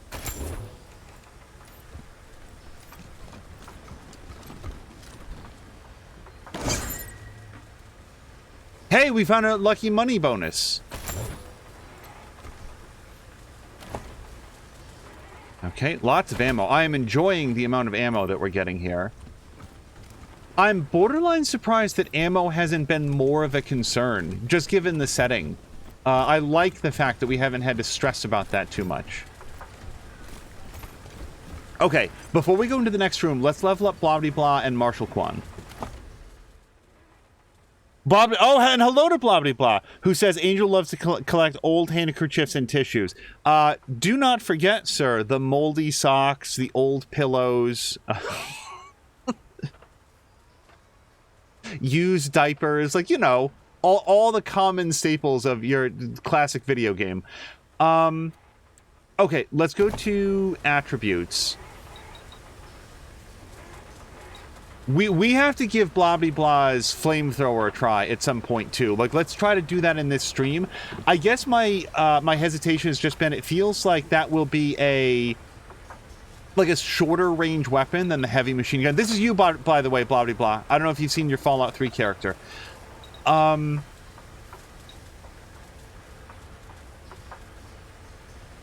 Yeah, I feel like these heavy guns and like heavy flamethrowers and explosives are going to require a lot of strength. So let's... The only other thing is his combat speed. To have him be able to get around a little bit better, but it hasn't really been a problem yet, has it? So we're just going to do that. More strength, please. Now, last turn we put him in for some explosives. As far as I know, nobody else has... Yeah, armor modding. And then he also has weapon modding, but if we put a point to that, that brings him up to where Lucia Wesson already is.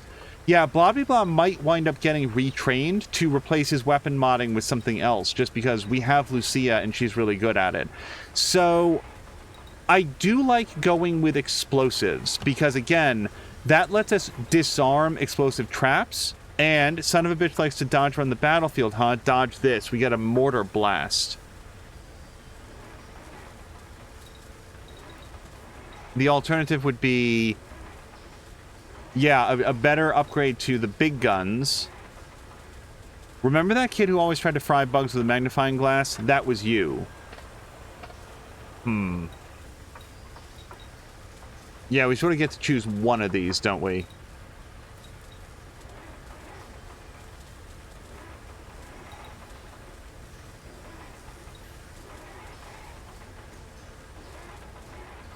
Yeah, I really like the fact that he can disarm explosives, and I very much don't want to run into explosives that he can't disarm. So we're going to do that one. All right, so now we'll do Marshal Quan. And for his... Oh, he gets a perk this time, too. So...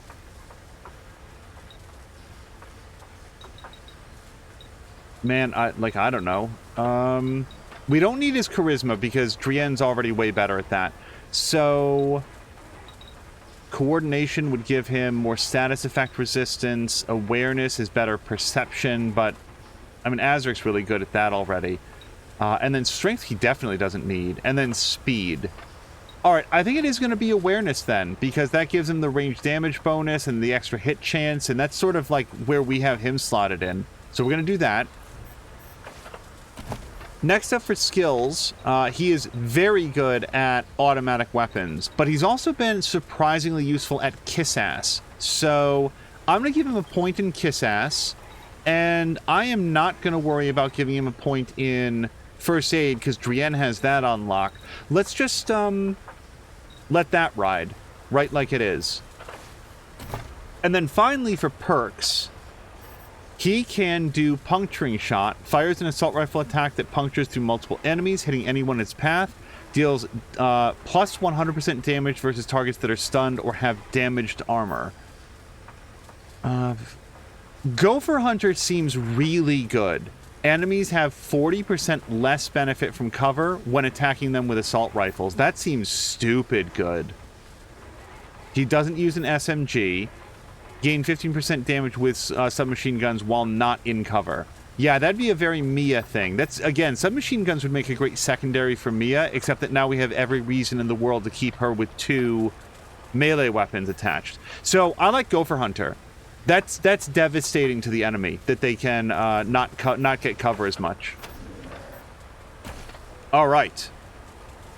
And I feel good enough about that, we're going to throw down another quick save. Wait, lockpicking impossible. How do we get through the door? Ah, the intercom. We might bring Lucia back a little ways, but... The intercom is caked in grime. It hasn't been cleaned in years. Press the button. Let me guess. It's assholes that shot my boys. Well, I'm not looking for a bullet in the face, so you can fuck right the hell off.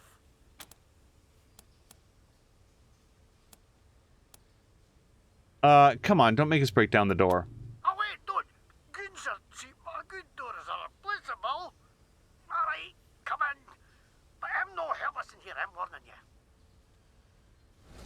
Little did he know we had no option to get through the door. Wait, can you?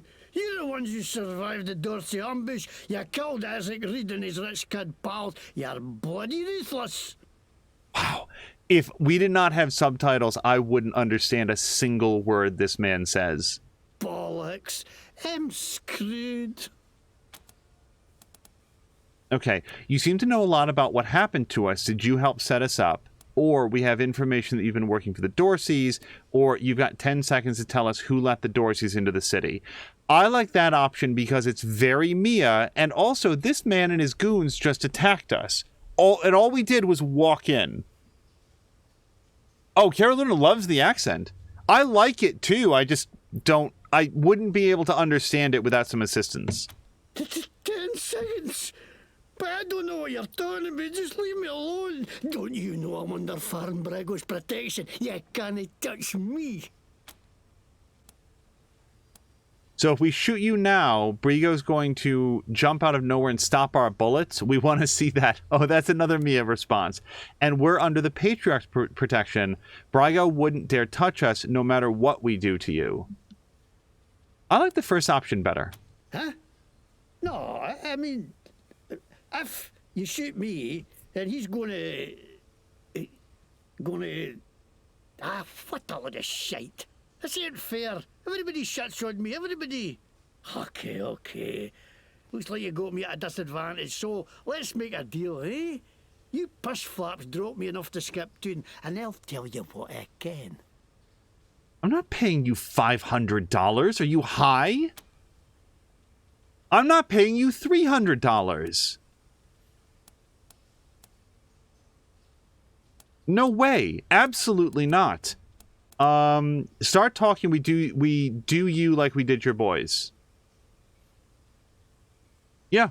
God damn it to hell! I got too many holes in me already. Fine, I'll spill monkey desert trash. Okay, yeah, I let the Dorseys in the city, and I'm glad I did. Least I could do after the Patriarch put me in the pillories. Asshole froze my bloody face off. I got a career where my nose should be. Of course I wanted some revenge. Wouldn't you? So, damn, what did you do to deserve permanent disfigurement? What the... what the hell kind of accent is that? Bet you get colds more often than you used to. So to get revenge on the Patriarch, you let the Dorseys pillage the town and murder dozens of innocent civilians, which is what I was thinking. Did Brigo have anything to do with the Dorsey attack? Or, okay, we've heard enough. I like this option because I like almost anything that is skill-based. So we're going to have Drienne note, bet you get colds more often than you used to. Carolina says Scottish. Yeah, it sounds like it sounds very Scottish to me. But I'm not very good with accents, so I might be way off. All the time? How'd you know that? The hairs of your nose help stop getting germs into your system. You've got no nose and no hairs, so nothing stops them anymore. Or we could just say psychic powers. No, Drienne would say this. Bloody hell, that's another thing the Patriarch owes me for my health. All right. So, what did you do? I know, right? No, we're asking you what, literally, did you do to deserve losing your nose and ears? Oh, well, I was buying some wholesale medicine for Gaji when all of a sudden the marshal jumped out of nowhere and grabbed me. Say I'm buying me intent to sell or some shite.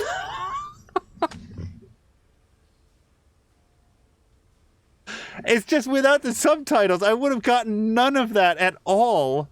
I try to tell him, I'm no selling it. I'm getting it away with every purchase of an oil change at my shop, but the babags can't see the difference, so they drag me off to the pillories. I busted for charity, I ask you. 99% sure those guys took me by and sold it themselves too. Fucking marshals, they should stay on their inside of the law. Are you saying that the marshals are corrupt? Are you kidding me? This is a bear shot in the woods. Of course the marshals are corrupt.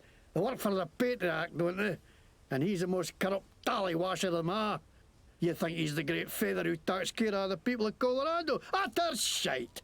He takes care of the people who take care of him. That's it. And the rest of us peons are just here to keep the machines running. That's why I ended up working for Brago. How he's a crook too, but he doesn't pretend he's no. No like some people I could name. Okay, what is with the accent? That's Scottish. I'm Scottish. See, Scottish plate, Scottish logo, everything Scottish. The McTavishes were the kings of Scotland once you can. See, he says you can, but it says down here you know, so that like we'll understand that like he's using an idiom. This, I'm very curious. The voice actor is actually Scottish in real life, or no? I'm super curious.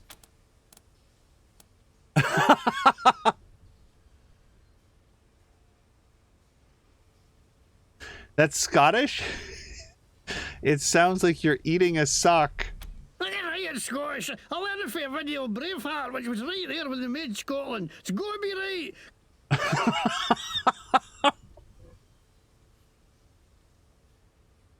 It's a funded tape in a burnt out car, so it could be a wee bit warped.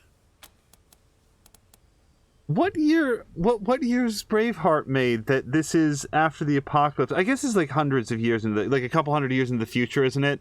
Anyway, this is one of the top questions. Like, I don't like this guy, but did Brago have anything to do with the Dorsey attack? What? No way. Why would they think that? Mr. Bragg would nothing to do with us. Nothing. So to get revenge on the Patriarch, you let the Dorseys pillage the town and murder dozens of innocent civilians? I didn't know that's what they were going to do. I just thought they were going to kill Buchanan. I've heard enough. What are you going to do with me? So we can say nothing, you've had it hard enough already, just go, get out of town. You can go, but we're going to want a little reward first. A lot of people want you dead, you'll be safest in custody. So, Mia's sort of like our de facto leader, and we wind up like, and it's actually Lucia who's having this conversation, but Mia's sort of the de facto leader, and based on what we've heard, I don't think that she would let him go, and I don't really like the idea that the party like shakes people down like this in exchange for like letting them go.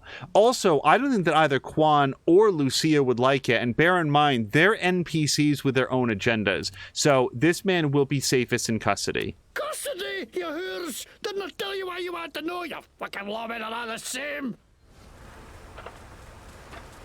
Copy, November 1. This is Ranger HQ. Go ahead.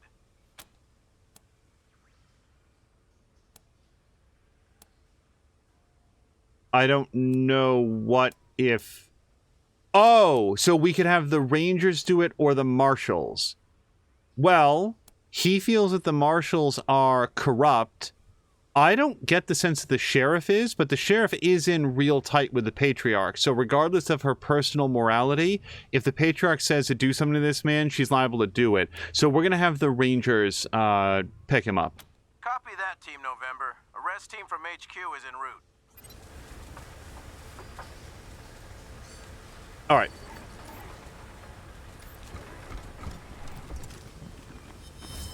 Hold on. I just want Azric to, like, walk around.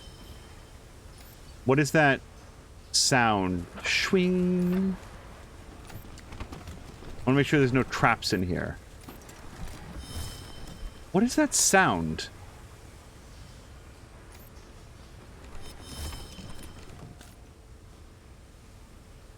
Okay, I don't know what that sound is, but I don't detect any traps, so... Okay, ammo. And we've got a tape, private, do not play. Oh, that's right. We found another skill book last time, and I didn't read it. So permanently, or maybe I did, permanently increases mechanics by 1. So that's going to be a Mia book that she'll read. Then we've got the Bard's Tale floppy disk, a floppy disk of the Bard's Tale computer game for the Apple II Plus. Hey, that's a real keepsake for someone who is not me. Oh, we found a mystery item. Or a recipe. Note to McTavish. Crumpled and grease-stained, it looks like someone balled this note up in a fit of rage. Let's read that afterwards. And now let's listen to the cassette tape. The name's McTavish, and I'm fra Glasgow way. Shit, that's not it. Lick me ball bag. Sod aff, you wee cunts. Come on, bile your heed, you jammy git. Hey, you've a face like a scalped horse, you dobar. Aye, that'll do. Okay, so probably not actually Scottish then. An injury kit? Yes. Let's make a pact that before I leave Colorado Springs, we're going to get some sort of anti-poison thing. Because I like, for real, we do need that. We can't be blowing all of our... What is that sound? What was that sound?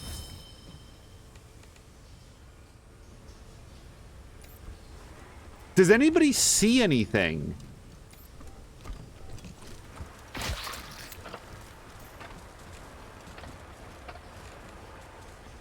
No one's taking damage. Major Tomcat is still with us. I don't know why that's so distracting, but hold on. Maybe it's just there's too many people running around. Mia. No, but then Major Tomcat comes in. Okay, hold on. Azaric.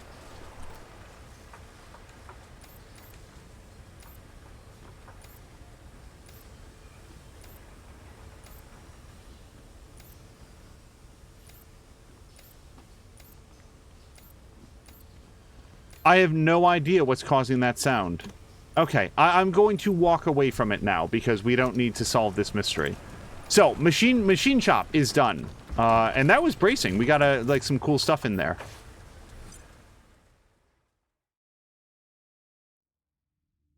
But as soon as it loads, let's use the skill book on Mia because it's a pro mechanic skill book. And that's one of the things that she's doing. Team November, come in. Hey, Gonzalez, what's up? Yeah, I got Ms. Wong, the manager at the Sands Lux Apartments, on the line. And this one might actually be something. Says she's got a tenant who might be making bombs in... Shush. Let me talk to them. You're leaving out important details. It's the weirdo in apartment 3. He's gonna kill us all. There's all kinds of loud banging coming from his room. And he's not alone. He's got friends in there. They're planning something. I know it.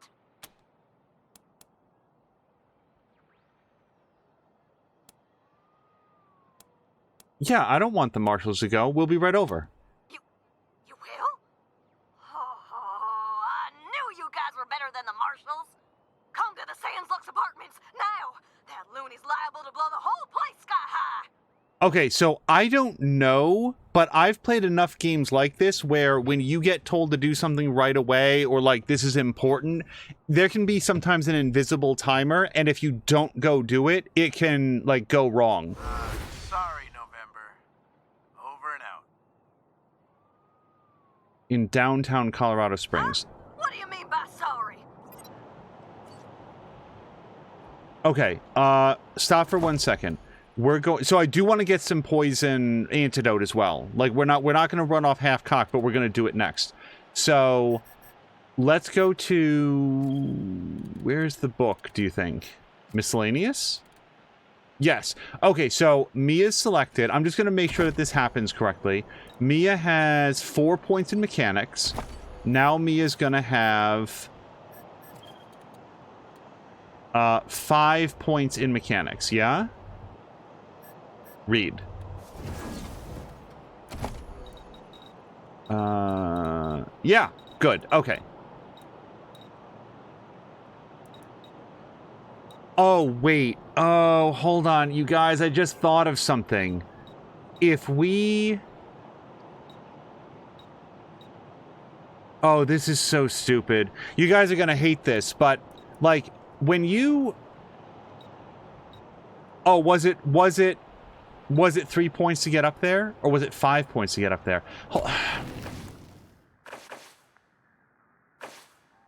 Wait, my last quick save wasn't 15 minutes ago, was it? No, it can't have been. Didn't we?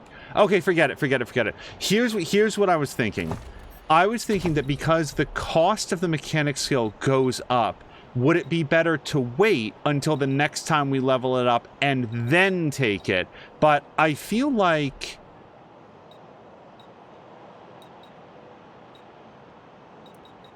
That's 1. That's a cost of 2. That's another cost of 2. And then to go up 1 more would actually be 3 points. So, yeah, if I wait until we level it up 1 more time. Okay, guys, this is awful, but I'm going to do a quick save. Yeah, skill book. Basically, what's weird about this, the way that the system works is that the skill books actually get more valuable the later that you use them. So let me just see exactly where this was. Because if all it was listening to that tape and then doing a bit of looting, then we can just do that in 2 minutes flat. And then I might not actually use the skill book right away. And hello to Grumpy. Grumpy, I hope you're having a nice Saturday so far. Yeah, this wasn't 15 minutes ago. Why did it say it was 15 minutes ago? It's literally right inside. I thought I did this. Yeah, so let me just double check the logic of what I was saying. If we go here to skills, oh no. Okay, so next time I level up, I can spend 2 points to level that up. If I then read the book, then I'm basically getting a free skill point that would cost me 3 instead of costing me 2. So I'm getting 50% more return on that investment. So that's why I don't want to use it right now. We will skip all the dialogue here because we just listened to it.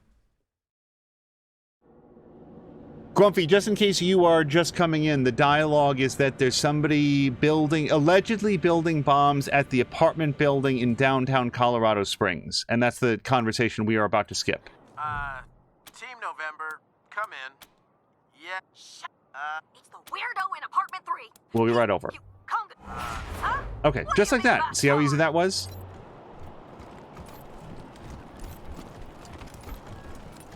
Okay, so I think we're going to go prioritize Rosie Wong, because otherwise, here's what I think might happen if we don't do it. We'll go do some other quest, and then we'll hear like a distant explosion, and the building will have burned down. Alright, so... I don't know why Snappin's Jimmy Bob gets his own symbol and the others don't.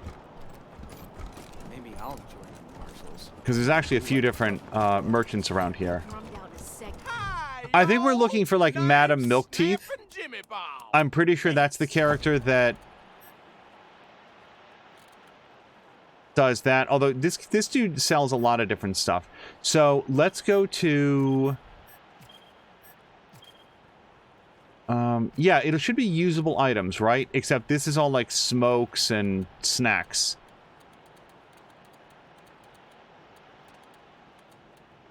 Brygo's... Oh, so, yeah, now we know who that is.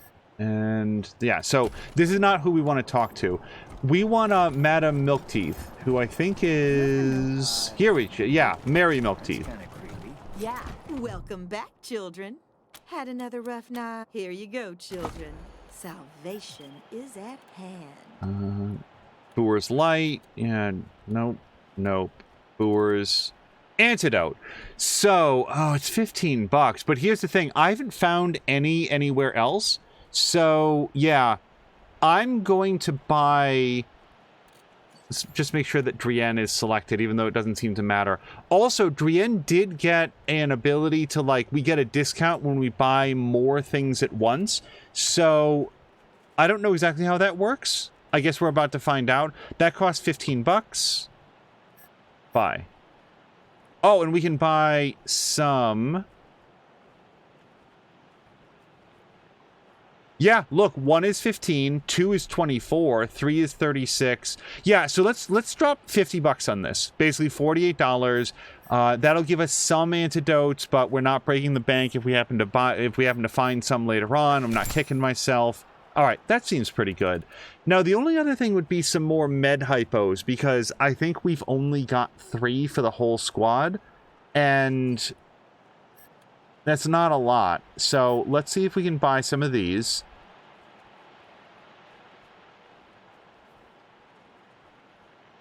I don't want to spend a lot of money on these. You know what? I'm going to cancel that. We'll figure it out. If I need to come back for these, we'll come back. So let's go to downtown Colorado Springs, which is, I assume, up in Broadmoor Heights. Yeah, so let's turn around. We're going to go back down past Cassidy's Fine Clothes.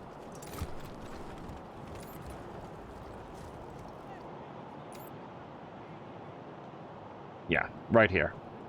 I'm pretty sure. So we've never been to this area of the map.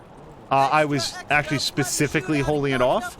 By order of the Patriarch, only authorized personnel are to pass this gate. My uncle, Gideon Reyes, wants to speak to the Rangers. Oh, of course, Miss Wesson. Open it up, fellas. The gate opens before you. Yeah, I wasn't going to go over here until after we had done a lot more. Oh, hold on. We've got an Azaric lockpicking thing here. No one's allowed in there. Yeah, I know. That's why we're going to pick the lock. What's in there? Which word didn't you understand? Please, step away. Okay. Unfortunately, I think that we're going to get in a lot of trouble if we try to, like, do that again. But why don't we find out? So, Azaric, just out of curiosity, so everybody else comes over here. Hey, you know what I like? I like peas and carrots. Yeah, me too. We all like peas and carrots. Peas and carrots, peas and carrots. We're just gonna go, like, to crouch mode, and then we're gonna pick the lock. Pick it. Pick the lock. No one's allowed in. God damn it. Okay. Good day. Well, it was worth a shot. I thought that maybe we could stealth our way through it, but... Killian says, well, he'd be lying, of course. So, yeah, that's true. Someone is allowed in there. How do we make that person's acquaintance? There must be something that can happen. Maybe we've made a different sequence of choices, but there must be something that would allow you in there. Maybe we'll get access a little bit later on.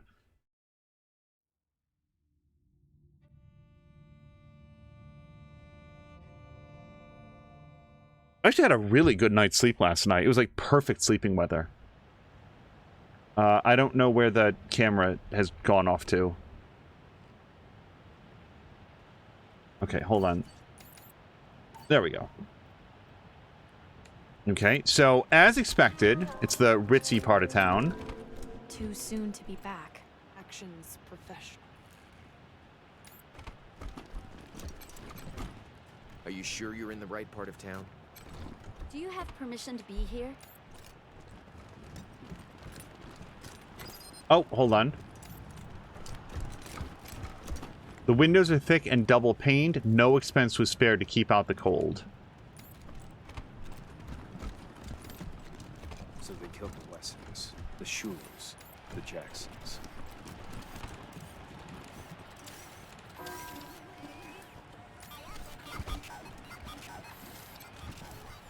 I am very well with the private property. Please do not touch. My family will be avenged. Was that Sophia that just said that? Or, Lucia? Okay, so we got something coming up here. The Buchanan Monument. Let's go check this out. Hey, boss. Wait, who just said, hey, ya boss? I'm not sure. As leaders of the 100 families look on, Isaiah Buchanan passes the flag of the United States of America to his son, the future Patriarch of Colorado, Saul Buchanan, calling upon him to protect and glorify it to the end of his days.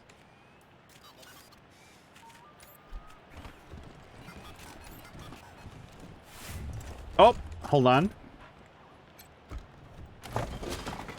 Okay, we found some good crafting materials. Yeah, see, like, we just found 12 scrap in, like, a snow pile. That's why getting the 4 scrap off of the field strip didn't seem very good.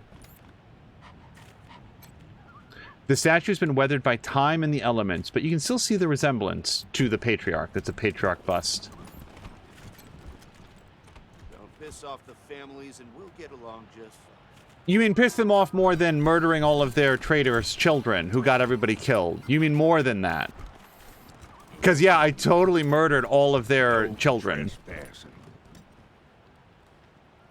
They weren't children, though. Like, they were young adults, so we should really probably be, like, offspring. An ancient love letter. My dearest, I've left a puzzle for you as a test of our bond. This is the first of 3 special locations within this park. Today is Sunday. I'm counting the days until we are together again. So that might be a clue.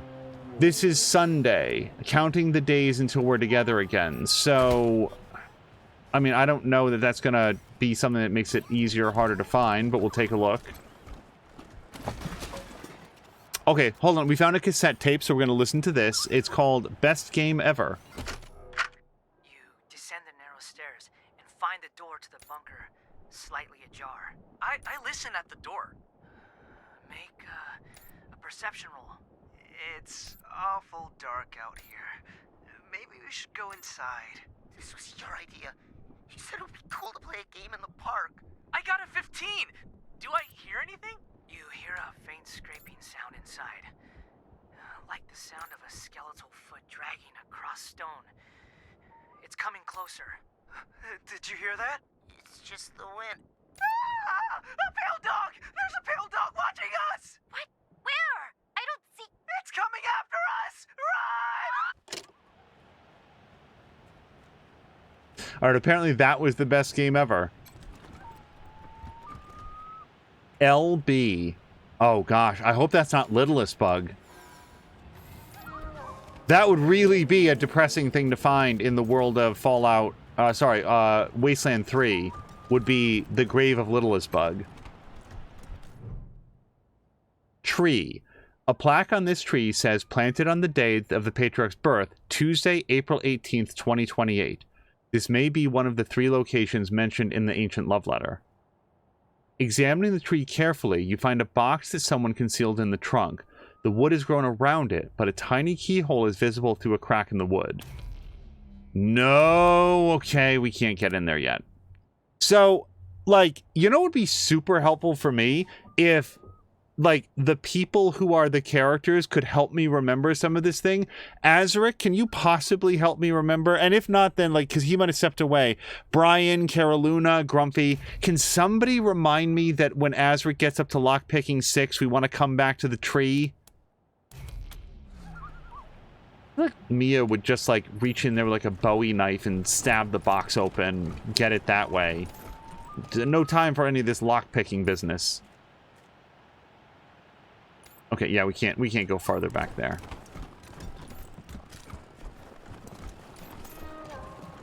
Oh, hold on, the bench might be another of the 3 places. An inscription on the bench reads, "For Camilla, the cleverest girl I met on a Monday." Noting the reference to a day of the week, like in the ancient love letter, you search the area.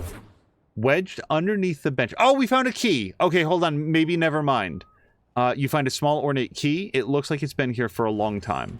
Okay, I think I know where the key goes. I think I've solved the lockpick puzzle. Yep. Okay, use the key you found under the bench. The box is bigger than it looks. You pull out a tightly rolled bearskin. Wow. Wow, that it must be bigger than it looks. Unrolling it, you discover what appears to be an ancient and undelivered marriage proposal, along with quite a lot of money. I reckon it's a good thing this proposal was never delivered. Ah, young love. Glad I grew out of it. Wait, how much money, though? Probably at least $100? Because I feel like... Wait. When was this put in here that they were using Patriarch bucks? Like, wouldn't it be like American money? Well, whatever. Hopefully that was the whole puzzle. There might be like one more like location here in the park, but I'm not sure where it would be. Got no quarrel with you, Rangers. Let's keep it that way. Saying a lot, yep. The Dorseys done tore through here and gutted the house. Until the Castillos can get this eyesore repaired, we're keeping it boarded up. Behind the wooden boards, the door is splintered and broken. Through cracks in the wood, you can see a ransacked interior. But surely there's some more sacking that we can ran through. Like, I doubt they got everything. I could loot through that if you wanted. Memorial Park, Buchanan Monument, Wesson Estate, and then, wait, what's this? Oh, Greenhouse. But we're not at the apartment building yet. That's what we're actually looking for. Carolina says, not 3, one of the tree locations. Weather we're having. Just like always. Can't believe I'm stuck. I'd know this drone anywhere. It was my father's favorite. Must have been damaged when the Dorseys raided our house.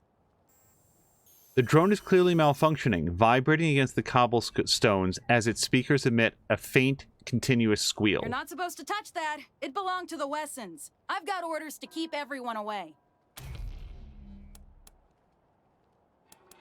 I seriously don't have enough kiss-ass for this? Oh, but the marshals don't like us. Yeah, on account of all the children murder. Lucia, you're a Wesson. Doesn't that make the drone your property? Yeah. That's right. I recognize that drone. It ran little errands for my father and alphabetized his books.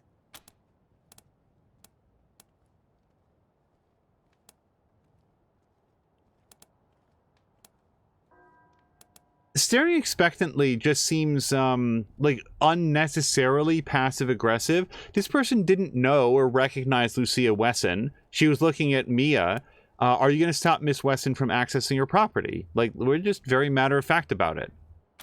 No, I mean, no, ma'am. Please don't mind me. Go ahead and do whatever you need to do. As far as you can tell, the drone is stuck in some sort of loop. Its chassis is banged up, so the damage may have led to an internal fault. It might be possible to rewire the servitor bot without shutting it off. That would allow you to force a system restart, in theory. Well, we don't have enough nerd stuff to do that, but Mechanics 4 was enough to allow us to hotwire the drone and force a full system restart.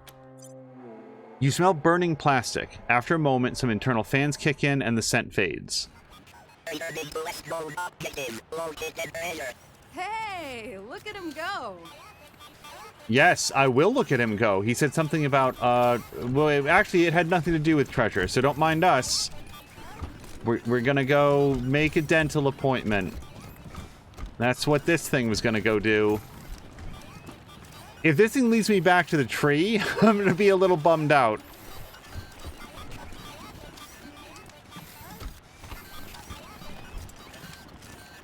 Also, is there some, like, lore about the fact that all of the robots are basically miniaturized, less functional versions of Johnny 5 from the movie Short Circuit? Or, like, Rob the Robots?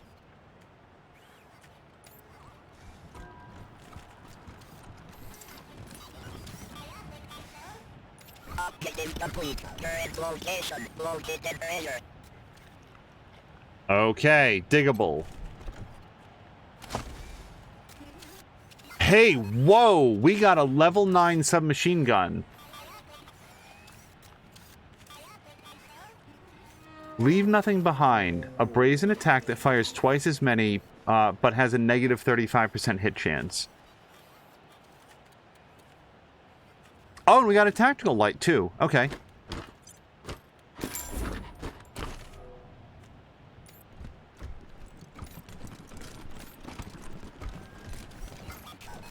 If we could just get a little more experience points, once Lucia levels up, I really want her to get that weapon modding upgrade, and then what we're going to do is get that scope onto Azuric's rifle. It really only gets him, like, extra range.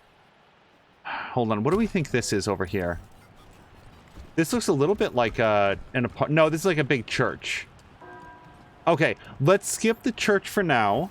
And it should be easy to remember that we haven't been there because it's not uncovered on the map. I used to play on these streets. Now there's blood on them. Well, if it makes you feel better, there'll probably be a lot more blood before we're finished. You should really just enjoy it where it is. At your approach, the servitor twitches and heaves, rising to its full height. Hello, and welcome to the wondrous, fabulous, most fantabulous home of the Warren family. It finishes with a burst of static and sparks. What is your business at the Warren's estate? Does pillage count? We have information up Bellamy Ward. Do I? Who's Bellamy Ward? Bellamy Ward. That name... Oh! Right! He was the guy that, like, he was designing, like, the computer games. Like, with the vegetable names? The vegetable games. He was, he invented the sun ray thing from the Garden of the Gods. Yeah, we have some information about him. Processing. Insufficient credentials for entry. Please return at a later date. Entry parameters may change in the future. Can I take a look around? The servitor slumps forward, going inert. Then, without warning, it rouses itself. Your presence has not been requested. You may not pass. Okay. Thank you, ladies and gentlemen. Sparks burst from the back of the servitor's head. It appears to be looking past you at an imagined crowd. Okay, so that was a pretty clear, like, hey, yo, come back later. There's a marshal truck here, which I cannot interact with. Elite guard. Guards, looks like. Cleared for public areas only. Patriarch's Palace. The Ward Estate. No, hold on. Where's the stupid, Calculating. Left. Right. Right. I am here to serve you and not to serve you. Next objective. Yeah, I don't think they're gonna let us in here.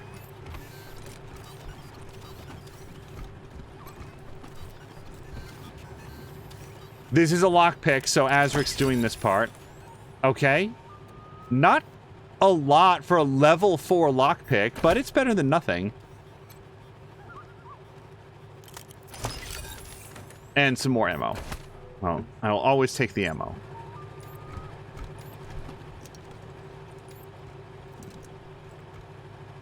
Oops.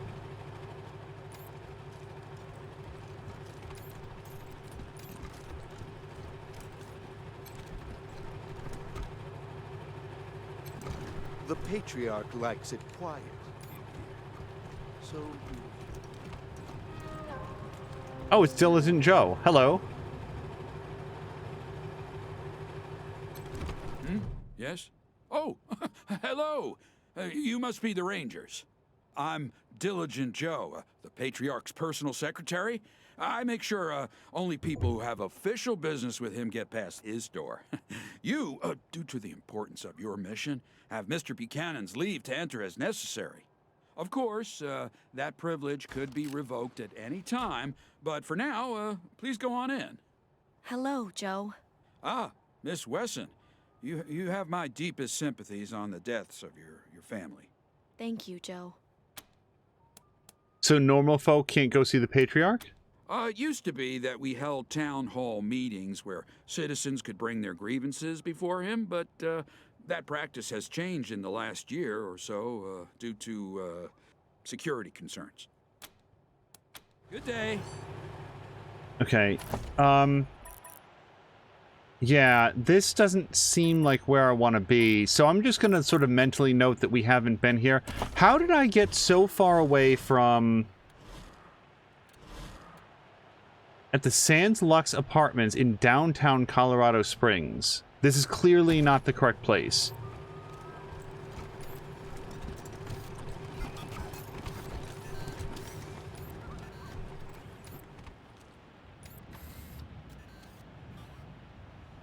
Unless this big church is the... And that doesn't make any sense at all. Doesn't indicate one way or the other. Now, we're going to go right past the big church. And I know this is Broadmoor Heights, not downtown Colorado Springs, but I sort of thought that maybe it was... Oh, so I'm sorry, this part of the world is downtown Colorado Springs. So where's there an apartment building in here?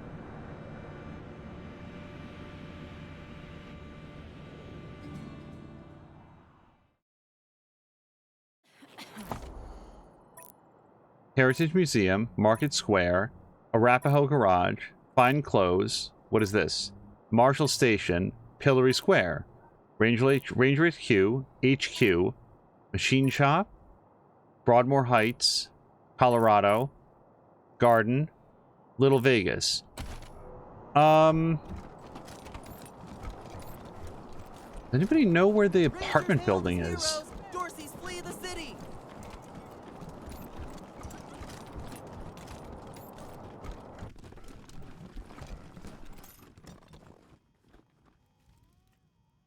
Hey, Josiah, do you know where there's like an apartment building? Cassidy's Fine Clothiers. What can I do for you?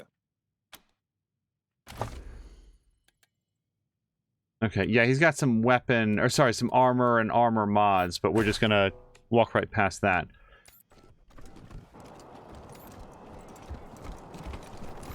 Maybe I'll join the marshals. They do like roughing people up. Get drummed out a second. I'm sure they could use my help.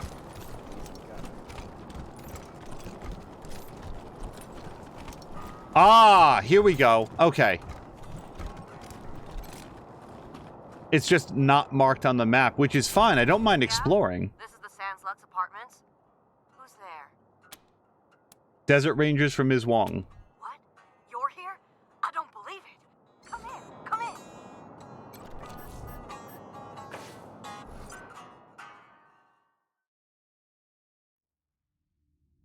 Now, I will note this is also a level 4 quest, and going back to the nightclub is a level 3 quest.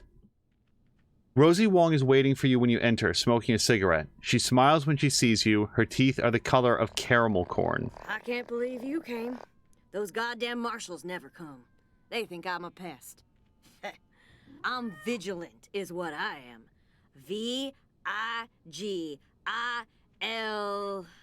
She takes a deep drag. A-N-T. Anyhow, I hope you're ready for trouble, Rangers, because I got a situation here. Oh, come on, Rosie. I always came when you called, didn't I? You're with the Rangers now, Quan? Well, you were one of the better ones. I'm glad you're out of that marshal racket. Carolyn is asking, doesn't sans mean without? Yes. Yes, it does. Okay, I guess we have some time to talk about this. That cat is bumping Mia out of the way. What is your problem with the marshals? They're bought and paid for. Sure as hell never help ordinary citizens, let me tell you. Unless you pay them extra. But I never pay anybody until they earn it. Yeah, we got that in common. Why do the marshals think you're a pest? Because I ask them to do their job. They hate that, the lazy, fat-ass carbuncles. If they never did a lick of work in their lives, it would be too much for them. Ugh. Okay, what's the trouble? Guy in room 3, Irv. He's not supposed to have anybody else living there, but I hear voices in there all the time. They're always banging on stuff, and I can smell burning and bleach and I don't know what else. Make him stop it or throw him out. Either one is fine with me. Have you seen inside the room? I can't. The shifty bastard's put his own locks on the door. That's how I know he's up to no good. Apartment room 3, end of the long hallway. The door's on the right. I know he's up to something. I just know it. Okay, Rosie. We got it. Lots of cats in here, including Catmandu. Burble, says Kathmandu. And we found a drug stash. Let's just bring Azric over here. We'll just check it for bombs. Okay, so we found an evidence cassette tape and a whole bunch of cigarettes. Alright, Marshals, listen up. If you won't take my noise complaint seriously and do your damn job, then I guess I'll just have to do it for you. There's been strange noises coming out of apartment 3 all week. People yelling and stomping around at all hours, and strange mechanical sounds. He could be making bombs for all I know. You say you need evidence? Well, Irv just left, so I'm going inside and documenting everything I find. Who's there? Oh, it's Rosie Wong, the landlady. I was just checking to make sure you were okay. Why wouldn't I be okay? Oh, well, you know, the noise. I'm fine. Okay, I'm not getting the sense that Ms. Wong is a particularly credible source of information. Darn it. Yeah, we can't do that. But if Mia can get her mechanics up, what does it cost? 5? Okay. Let's try to remember to come back here because we could read the book, but I'd very much like to give her 1 more point in mechanics. Then we get 2 skill points. Crusty nose ring, yuck, and some cash.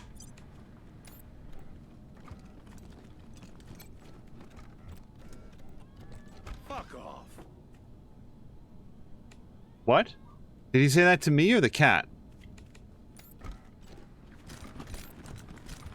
Hi, Frank. Huh? Get the fuck out of my apartment. I'm just admiring your lovely decor and lamenting your lack of lootables. Okay, see you later. We got a lockpick here. Azric took care of that for us. Hey, what's up, Grey Ghost? Need space demons intercepted.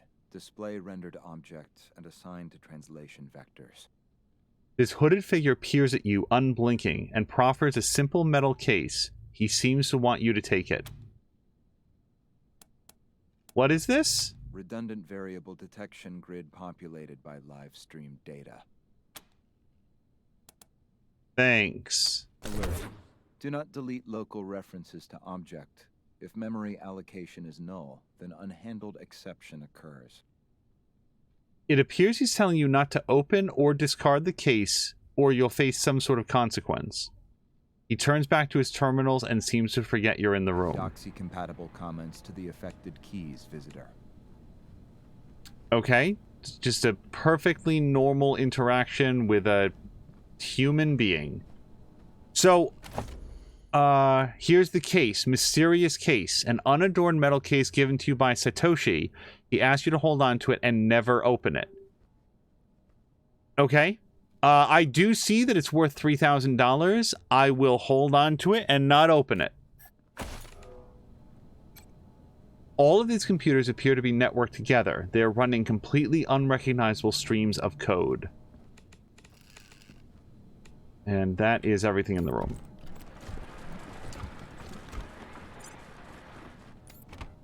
I have very fond memories of the game Star Control 2, where right near the very beginning of the game, you pick up an object, and at the very, very end of the game, that object turns out to be useful. And if that sounds like a spoiler of some kind, it actually is not. It's just something that lives in your inventory, and you can't do anything with it all. Wait, who just unlocked that? Oh, that was Azric. Okay. I was like, Azric's our lockpicker. Lock breakers? Pocket pickers? I don't know anything such as these in our town. Incredibly real doll. Everyone needs a little love, even this thing. It is a crafting recipe. I'm not sure that I want to build a real doll. Real dolls weird me out.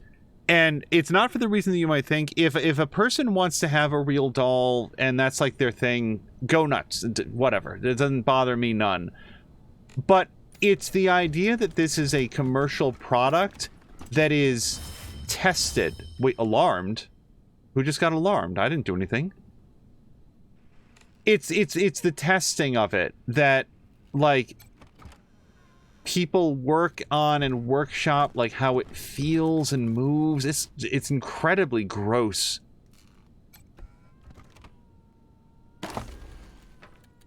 Okay. No less gross, though, than the moldy sock that we're picking up and going to carry it around. So, this is the second toaster in the game. I do have to confess that if I'd put... like, I don't know what you get out of toaster repair, but if I had put 4 points into toaster repair in order to make this the second toaster I'd ever fixed, I'm not sure that I'd be too happy with my investment.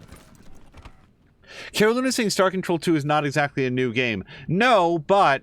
there might be somebody out there that always had it on their list to play and they don't want spoilers about it. Otherwise, I agree with you.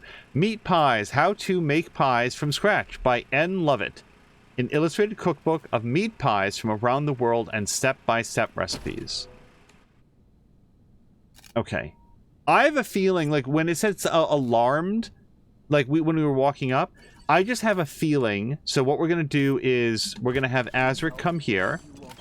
We're going to get Marshal Quan, rather. Actually, let's have Lucia, and she's actually going to be further back, because again, she's very low on health. Then we'll have Marshal Quan maybe... let's have Marshal Quan, like, back here, actually. We'll take a knee. Brienne can be maybe over here. And then Blobby Blah is actually going to, like, step right up here. And then it'll just be Mia. Oh, nuts and a half. Okay, Azric, actually, can you open that up?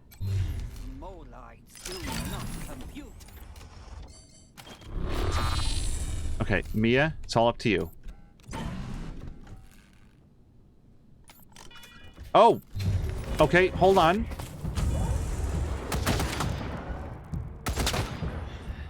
What's my name?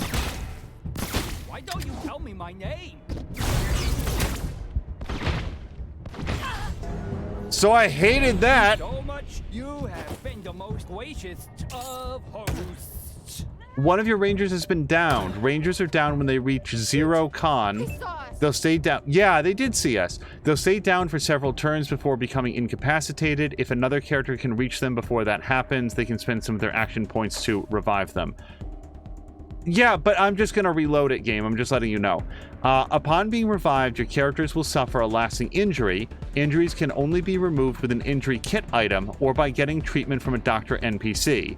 Each injury your downed ranger suffers will decrease their stats and reduce the time you have to revive them if they are down again. But, like, that was insane. They melted Mia's armor, shrunk her down, and then killed her, all in one turn. So, I'm calling a mulligan on that. Let's reload from this. Load. Yes. Yeah, as Azric says, oh no, we walked inside and just immediately got slaughtered.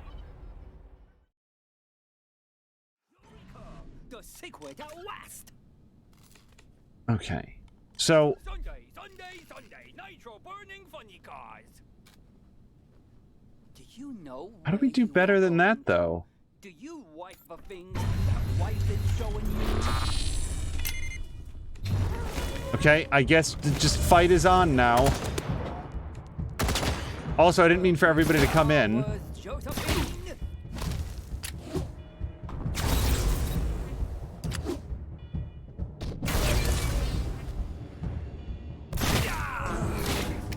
This is crazy.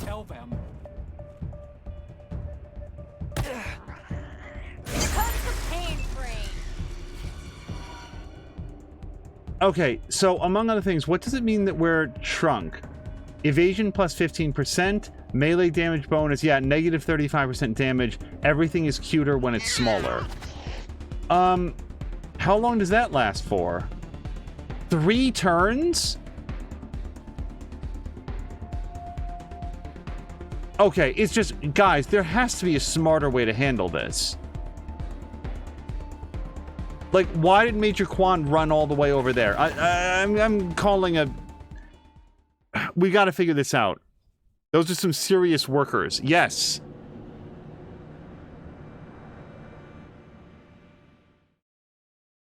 Okay. Also, why is this a different save than the one that we just loaded? Hold on. Hold on. Load this one, right? Where the door was already open? Isn't that where our save point was?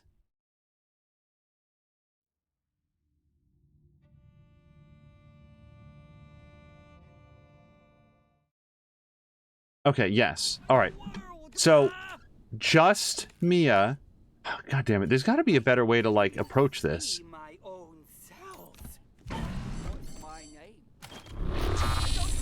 Okay.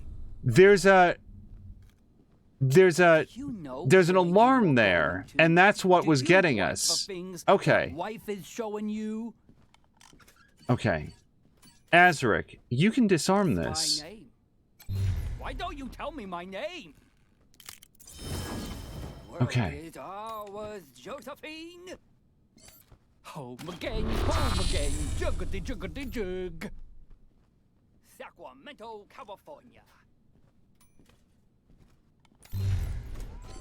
The square of a hippopotamus is 3 times the length of its eye. Okay. What?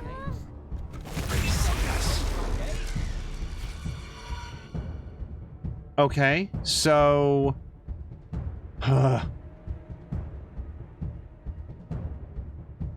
Okay, so I think that if Azaric goes here, he's got a shot on one of them. So let's move Azaric there. And then...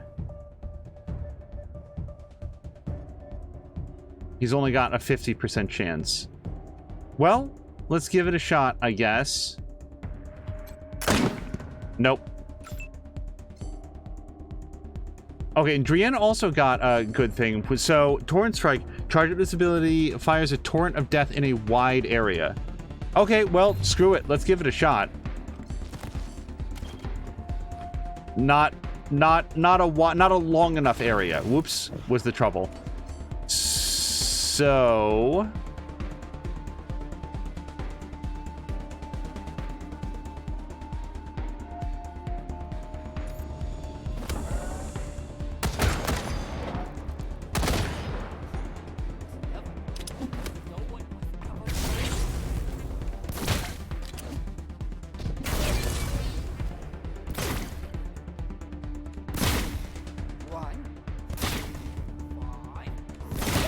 So, how many turns do they get?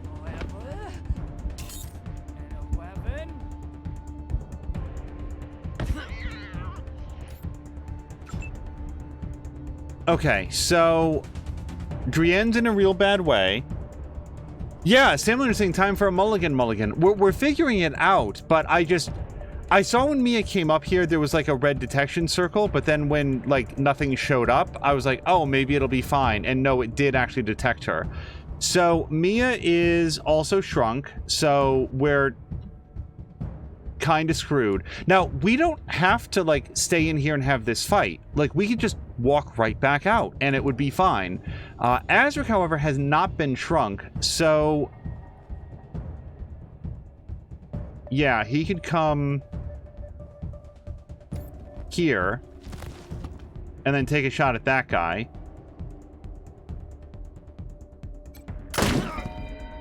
Good. Critical hit. Drienne absolutely needs to get out of there. Yeah, we'll just have them come all the way out. Now, I have every reason to believe that they have more than that. Oh no, actually they shrunk Drienne and Mia, who were in different places, so maybe this is going to be okay. Let's have... Yeah, we're going to come here. Blah, blah, blah cannot shoot that thing. If he comes maybe a little bit closer... Actually, this is really good cover here. Yeah, let's have him come here. And then what he's going to do is he's going to dodge. Okay, Marshal Quan. Again, a little bit limited in where he can go and what he can do. So we'll come in here, and then since that thing has like a good like, oh, actually, let's take that shot. And yes, I do see the roads, but we would have to get Mia over to that generator, and she's sort of busy right now. And Lucia actually is very low in health, so she's going to hang out here, and we're just going to set up an ambush so that she can shoot if necessary.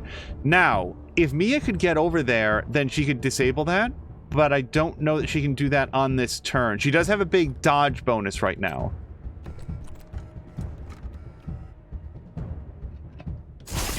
Good. Okay, so the bullets that I fired at it were wasted, but it all worked out. And now Mia can come here. I guess here. 1, 3, 5, 7, 11, 11.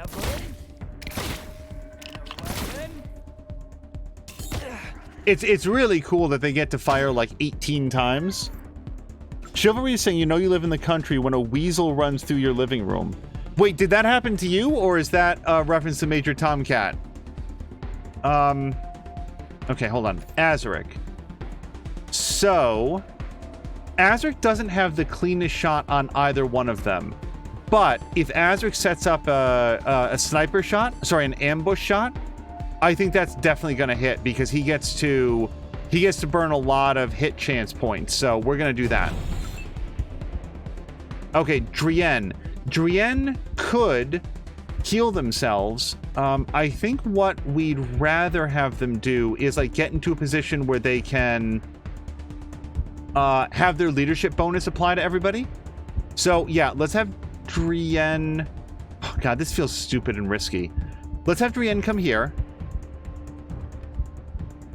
And then maybe dodge. Because Drienne is shrunk. Oh, wait, can we really not dodge? We can dodge. There we go. Okay. Blah, blah, blah. You have really... You know what we need? You know what we need? We need a flamethrower. That's what we need. All right, so we're going to... Yeah, so get ready for a surprise. Blah, blah, blah comes up here. Get him. Do it. Do the thing. Okay. That was great. Weren't there 3 Irv clones? Or my... We didn't kill one of them. I know that. Anyway. Okay, Marshal Quan. So, you are less damaged than a lot of other dudes. To fire your gun costs 4 AP. To kneel down costs 2. So that gives us 2 APs to move with. We're going to move you here. We're going to have you kneel. And then we're going to have you... Wow. Really not do very much damage. But some is better than none. Again, Lucia is not really in a good position to participate in this fight. But let's bring her in here because maybe she can get off a good shot next time. We'll actually set her up to do an ambush shot. Just in case. Now, the trouble with where Mia is she doesn't, she can't do very much damage, like at all. She's too small. But can we get her a grenade or something else, some sort of explosive that she could throw? Usable items? Yeah. Well, we could also throw one of her piss snowballs. I really like the grenade option, though.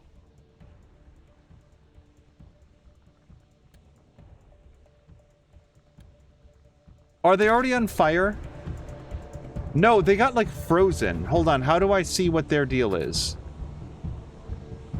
Okay, so they're frozen. That's good for us. They have negative action points. So lighting them on fire would actually maybe just remove the fact that they're frozen, and that's not great. So instead, we're going to come back in here. What if I do throw the yellow snowball?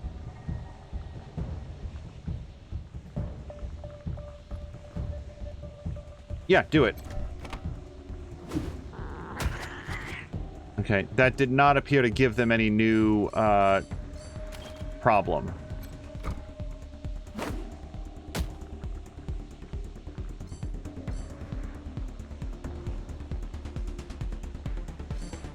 I'm gonna try one more time. Oh, now they got something. They got the stink. What does that do for us? The stink. Evasion negative 5%. All right. Well, I mean, it's better than nothing, I guess. End turn. Well, Mia's going to dodge. Eyes on target.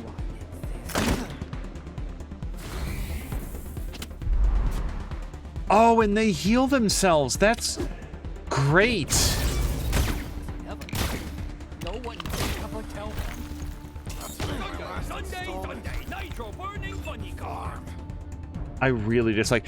Chivalry is confirming, by the way, that this was a real-life event. A weasel ran into the living room, then into the kitchen, and then has been lost. So I think in order to get rid of a weasel, don't you need like a mongoose or something? Bring a mongoose into the house and set it free. It'll take care of stuff for you.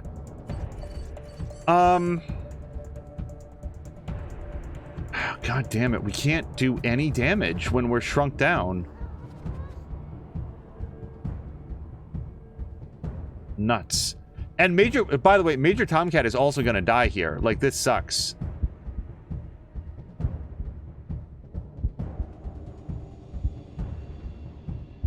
How much does this cost to fire? 4? Okay. Let's do this. Okay, let's do this.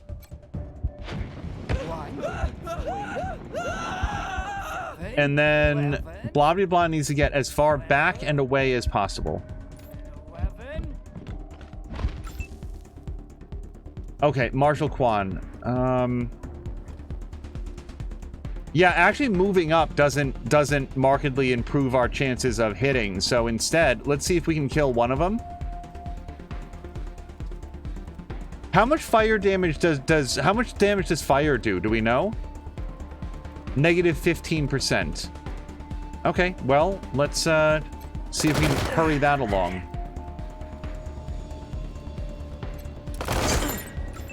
Oh, I think he got like a critical hit in there too. So, Lucia. Yeah, I really don't want her to be inside of them, so we might just do another ambush shot. Who else do we have? Azric. Surely you can put one of them down. Yeah, let's just... I know he's on fire, but fuck this guy. Okay, and we're gonna defend, I guess. Okay, and this is Drienne. So, yeah, Drienne's shotgun is just not really gonna be helpful here. But we do want them around because they're doing like a leadership buff to everybody else. So let's just have Drienne focus on defense. Which brings us back to Mia. I feel like that guy's gonna die of being on fire pretty soon. So as much as Mia would hate it, we're gonna have Mia pull back and then hopefully get into a defensive mode. Now, the big question is, will Major Tomcat... Okay. What's my name? Why don't you tell me my name? After specifically calling out the fact that they heal, he healed.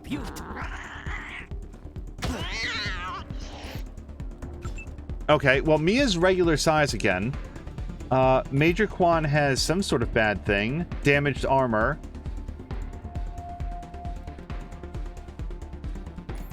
Nope. I keep right-clicking to attack. Okay, so he's out of ammo, and we're gonna try to like get out of the way and take cover. Lucia could come here. She'd probably have a pretty good shot, but so doesn't Azaric. Yeah, Azaric, just step over right here and shoot that ass. Fuck. Okay, this is fine though. Mia, you're like really speedy now. Not actually quite speedy enough to get over there. Okay, I think it's time to re-examine that option for the grenade, but let's see who else is here. Drienne.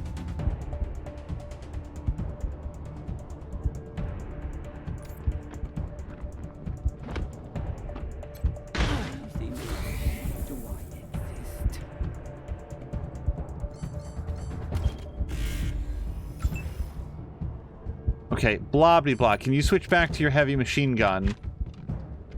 28%? How is that all we get? Jesus Christ.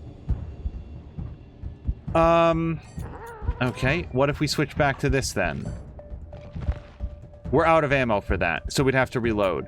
Okay, so... Oh, he can straight up move further if he has this. And still fire. Yeah, the heavy machine gun takes a minute. This sucks. Okay, well, let's take the 28% shot. It's not great. But we did do some damage, so I'll take that. And we'll defend. Okay, Lucia, I know you're really, really, really badly hurt, but... Okay, we're gonna go for it. Thank God.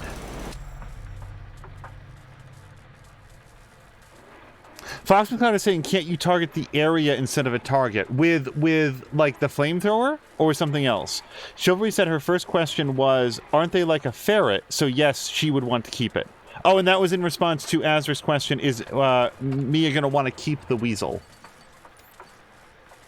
Okay, so everybody took a lot of really severe damage, but Lucia did level up, so she got all of her health points back. And Azric leveled up, but somehow did not get all of his health points back. I don't know if he was, like, suffering some, like, follow-on effects from something. But that was pretty cool when Mia blew up the turret by using her mechanical skills. So we got some stuff here. Purified tar. Scientist outfit, equally useful in laboratories and laboratory-based pornography. Okay, nice. An energy-based assault rifle. You found some clothing. To try it out, visit your barracks in the Ranger HQ to customize your appearance. Keep in mind that equipping armor will cover up your clothing, but you can still show off your fashion sense by toggling the visibility of your armor in the inventory screen. Alright, we're going to take some more outfit and some more outfit. Alright. Feeling a little bit exposed that almost anything that happens to Drienne or blah blah blah will kill them. And we've also got some sort of a pressure plate puzzle here that we will take a look at in a minute. Let's loot. Oh no, really? We don't have enough for this, huh? Wow. Even as much as you dump into, like, various points, you can't, like, you still can't do everything, which is interesting. There's some sort of clone machine. The readouts and graphics have flatlined now that the clones are dead. Given specialized knowledge and the right resources, it might be possible to make more.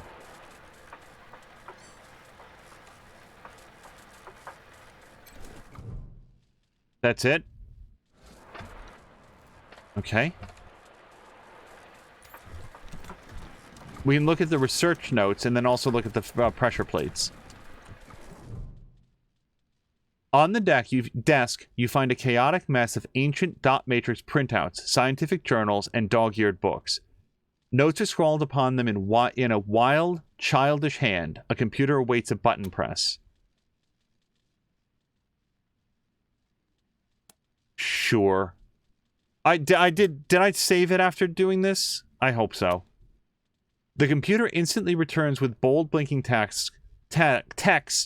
No subject found on primary or secondary sensors. So, you've got to put a human being into this, I suspect.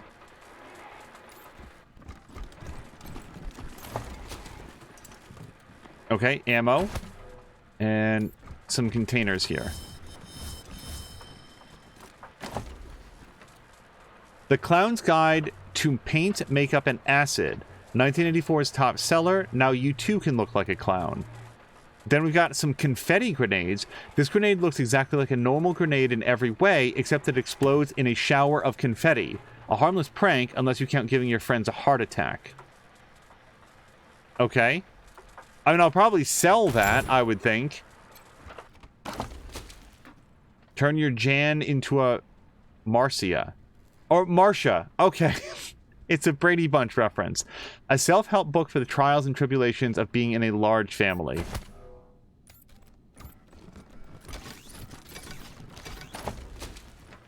Yes, please. Followed by... Yeah, and then the safe we can't get into. I was hoping to find a key or a combination so that we wouldn't have to lockpick it, but no such luck. Alright. F5 it. Alright, let's have Blah stand here. And we're going to have Drienne stand here. And yes, I am choosing the ones who are the most wounded. Okay. What does that mean?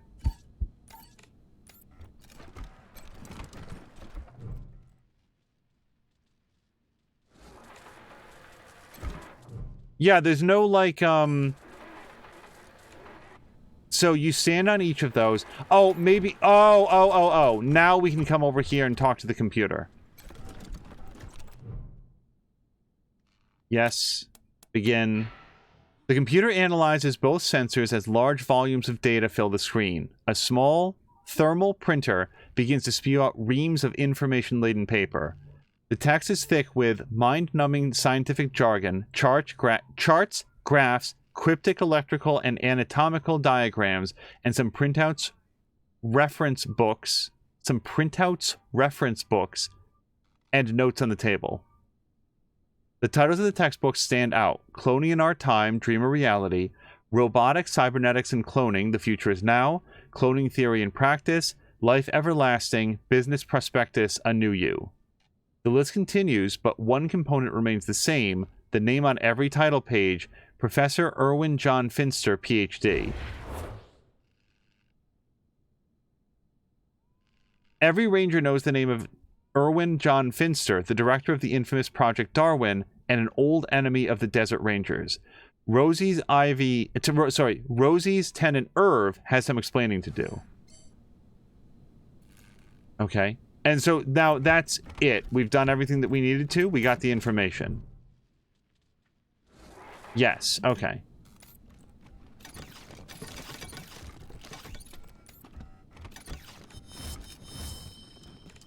I still don't know what that sound is. So, the next thing that we would need is Irv, right? Like, we don't know where that person is. Wait, why is this glowing? And because it's glowing, why can't I touch it? Also, why does Blah have, like, a... Wait, Blah got the stink? What? When did that happen? Who else has the stink? Also, what's this? Third eye. Critical chance plus 5%. Now you know what it means when they say someone's got eyes in the back of their head can only be removed by no glow. What the hell? Oh, is this because they stood... Those were the two people that stood on the thing. Okay.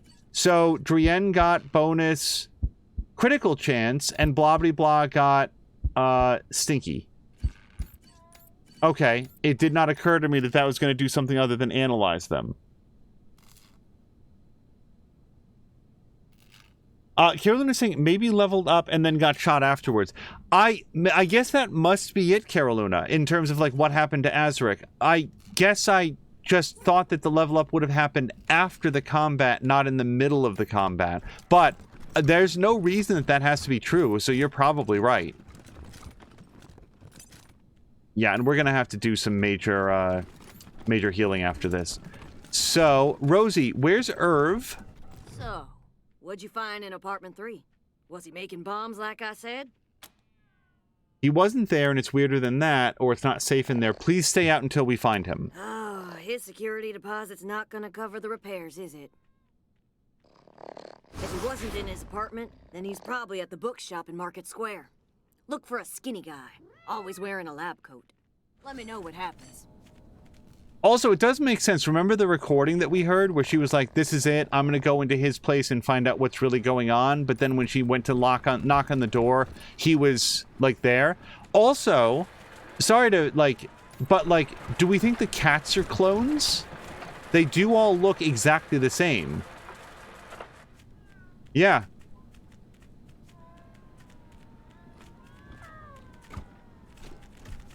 Yeah, no, they even have the same stripes. Okay. I hadn't, you know, because they could do different cats if they wanted to, but here, they all look just the same. Carolina hasn't noticed exactly when the level up happens, so I don't know. Yeah, it could happen when they are shot, and like when they're killed, and you get the XP immediately, or it might happen at the end of combat, and for some reason I had always just assumed it was the end of combat, but... Yeah, I'm gonna have to take a... I'm gonna have to give Blah one of the antidotes, because... Or we could wait until we go see the doctor, because we did get a doctor. Let's see how bad it gets. So the bookstore would be in Market Square, they said. So we're... Yeah, actually that's right across here, so we're basically headed that way.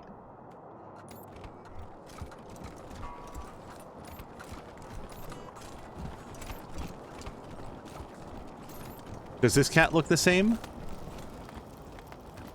It does. So maybe there's only one cat model. Maybe they didn't design like different breeds of cats. Okay, I do know that there's a bookstore. We've seen it a couple times. I don't particularly remember somebody with... Eyes follow you wherever you go. Yeah, always watching them, shopping, and walking home. Nope, nothing there. Traveling busker.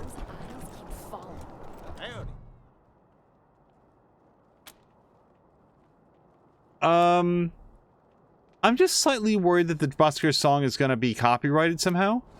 When the world expired, we were forged in the fire. A shield made of muscle. Okay, actually that doesn't sound like it's going to be copyrighted, but nonetheless. Irv. Hi. Do you have any books on cloning? On what? Clowning? No clown books, sorry. No! A tall, lanky man is looking over the books on a merchant stand, muttering nervously to himself.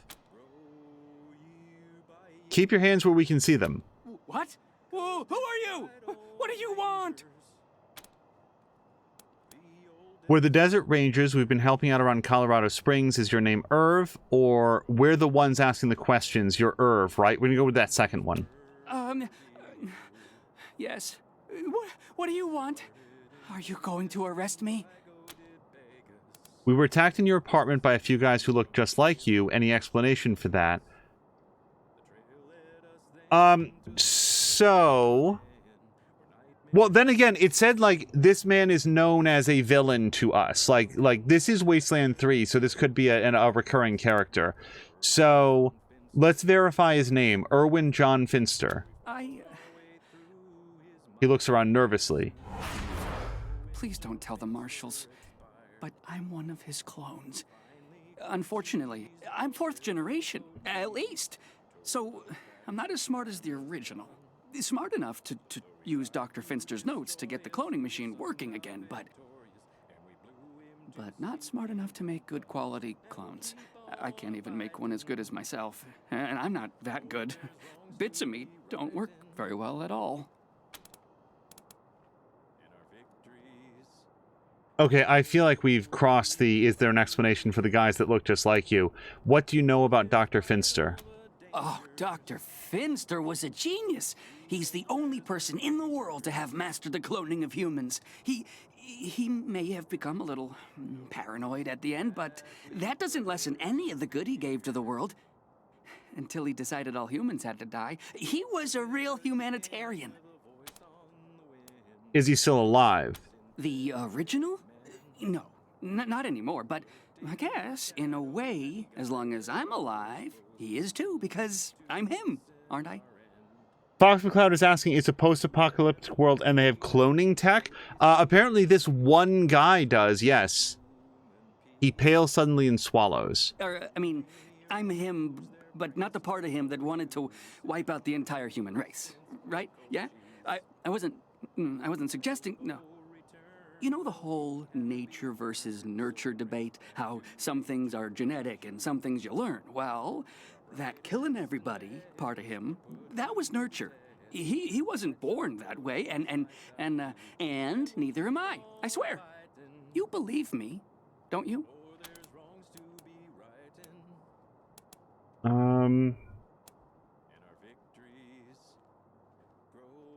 Okay, we were attacked in your apartment by guys who looked like you. What's your explanation for that? Oh no! Did you kill them? So, okay, what bothers me is the idea that the clones don't qualify as human. I have maybe a more expansive view on what could qualify as a human being, and part of that is informed that at various points in world history, particular groups or ethnicities or backgrounds were considered to be lesser than others. And look, if you have the intelligence and the emotional, and it's not a zero-sum thing either, so don't read too much into this. But if I'm looking at this person and they're talking with me and they're expressing emotions and they are capable of rational thought and reactions and emotional depth, what is the difference between that and a human being? Why would a clone not be a human being? I don't but I'm afraid we had to. I guess that's what I'm going to say, because I dislike this more. But we walked in, they attacked us, and just parenthetically murdered a few of us until we got a reload that didn't have that happen instantaneously. Oh, poor clones. They never really acted right. I screwed up the formula somehow. Tell us more about the clones. Well, I guess I'm kind of afraid to make friends the normal way, so I made them an abnormal way. Only I didn't do it very well. When they came out of the chamber, there was something wrong with them. They were really stupid and really, really crazy. And they just got crazier day by day. If I hadn't run out of the apartment today, they would have killed me. I'm a bad father. I'm a bad father.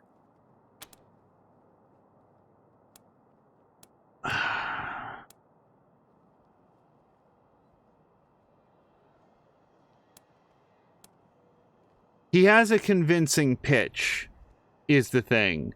He could still be lying.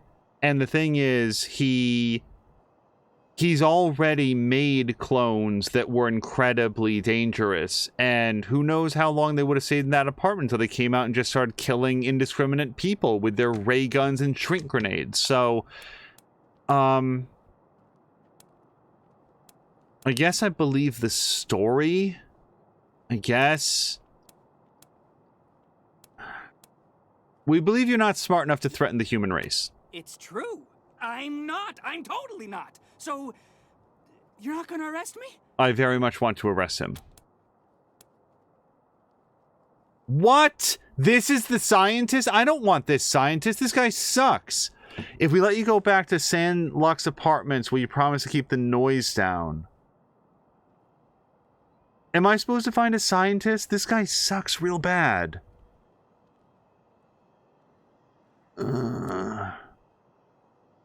I never once thought to myself, this is somebody that I want to have on the team. Let's have Mia, Drienne, Azric, blah, blah, blah, and fucking Irv.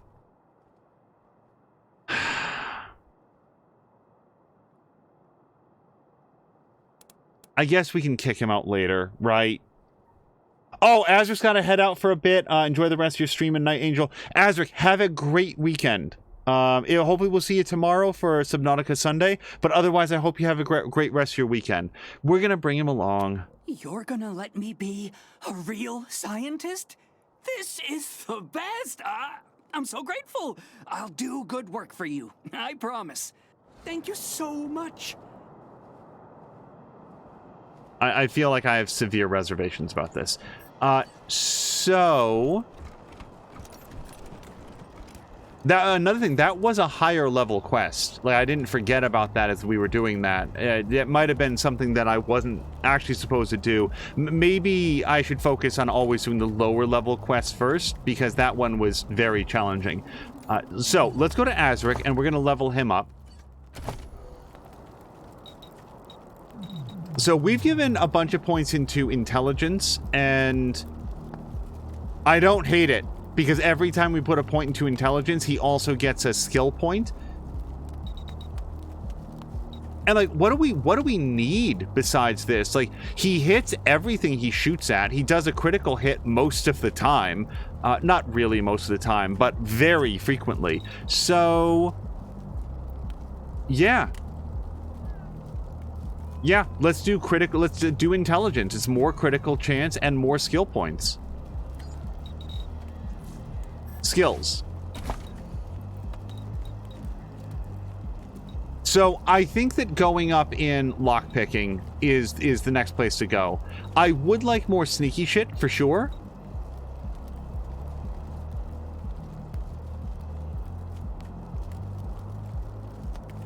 Yeah, the ability to disarm alarms. But we are pretty routinely now running into things that we can't lockpick, and it seems like lockpicking 6 is like a magic number. So we're going to grab that. And now we'll go to perks. Okay, so we've got detection time plus 1 second. Or masterful precision. Your surgeon and your sniper rifle is your instrument. Precision strikes with sniper rifles have significantly higher chance of inflicting critical effects. Yeah, we don't get to do that all the time, but it would be great if we could. Crit resistance plus 10. Evasion plus 5, con plus 35, armor plus 2. I'm going to go with the masterful precision, because that feels good every single time you get to do it. All right, and now Lucia.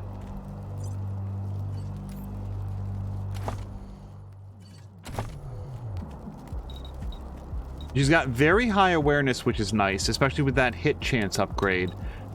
Increasing her speed would be good, and also her intelligence.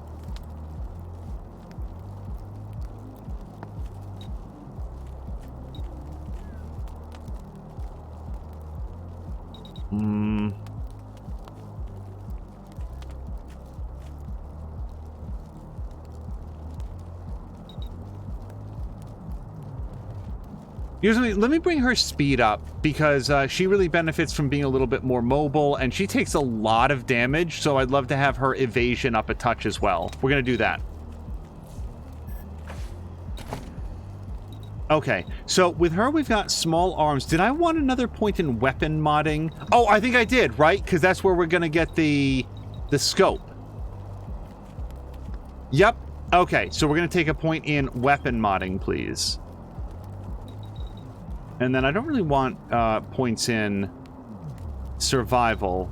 No, we'll save that point for later. And now for perks.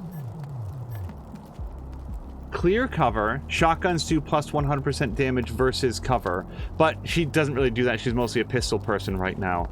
Opportunist. Your strike meter charges a bonus 5% with each successful handgun attack. That sounds real good. And then Shredder Shot. Fires a shotgun shell. Yeah, so it's only good with shotguns. Let's take Opportunist. Although with her in particular, the armor plus 2, that's not a bad idea, because she has trouble with taking a lot of damage. I'm going to take the strike meter one, though. I feel like there's other ways for me to get armor. All right, close. Yes. Let's do the weapon crafting on Azric's sniper rifle. So we're going to go to crafting.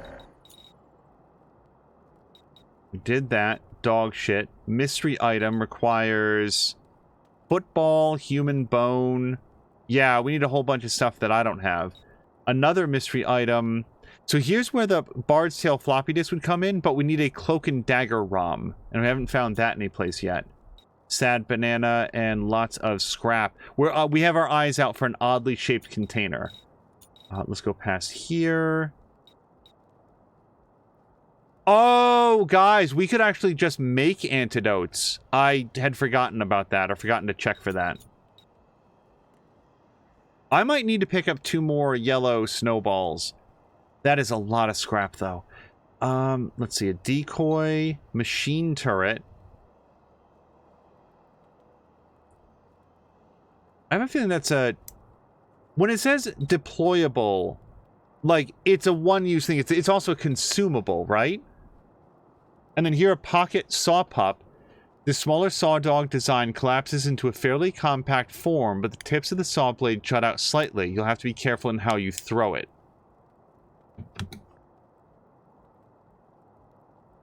Self-destruct after combat has ended. Yeah, so I'm not a big fan of, like, expending my crafting materials on things that go away.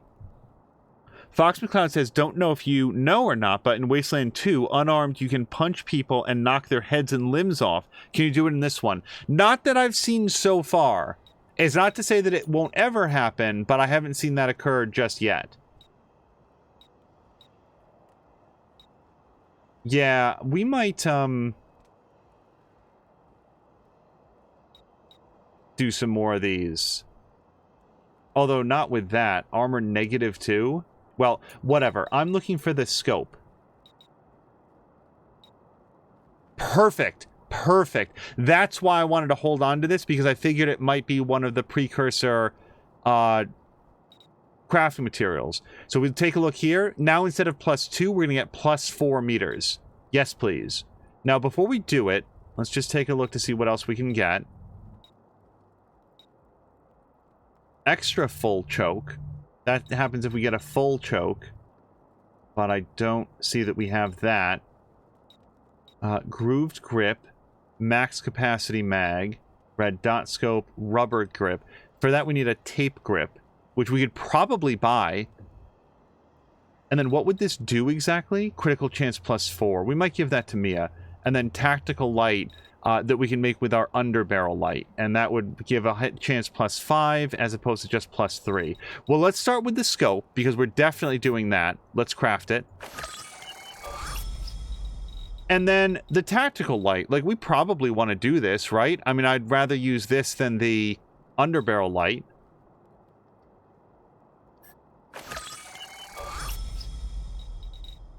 Okay, and that's... We might do some armor mods soon, but let's close out of that. Yes. Alright, so now we go to Azaric, and with Azaric, we're going to modify his sniper rifle. And this time we're going to put on that brand new scope. And once it's in, it's in, right? Like, you can never take it out. Yeah. And now... the tactical light gives a +5% hit chance. But we don't really need that for him. So... we'll confirm. Now, for the, like, chance to hit, we definitely don't want to do Drienne's shotgun. We need a different shotgun for Drienne, no question. Who else has, like, a really good level thing? This is actually a very good battle rifle. I don't know if I like it more or less than the Convincer. And then Lucia's pistol... yeah, I think what I'd like is a better shotgun for Drienne. And I didn't get a better shotgun for Drienne, did I? Let's look. Assault rifle, assault rifle, assault rifle, submachine gun, submachine gun. Oh, we did! Yes, the auto shotgun. I'm so smart that we picked it up, and then I didn't actually give it to them. Okay, so now we've got the coach gun. Double your fun, fires 2 times in a row, and has a 17% wider spread, but with negative 45% chance to hit. Now, that's a great example of where we'd want to use that underbarrel light that gives a bonus to that. But before we lock that in, let me go see if there's, like, a way better... Hi. Do you have any books on cloning? Hey, On Jones. what? Welcome to Taiwan Clowning? Jones's Emporium. No My clown store, books, sorry. No, cloning. Okay, I'd love for him to pipe down. Material to make a new human. So, here's a level you 7 mean shotgun. fucking. Yes, I've got plenty of books about fucking. Which is definitely better. Oh, I really, really want them to be quiet. So, here's the bad thing about the pump shotgun. It's only got an ammo capacity of 2 before Drienne would have to reload. Better penetration, and it's got a point-blank option. Turn him into blood sausage. Hits a single target at point-blank range, but deals plus 100% damage. Yeah, so it does 200% of regular weapon damage. And if I wanted to buy this, it's $212. Oh, wait, it'd be $212. Are there any other shotguns to consider?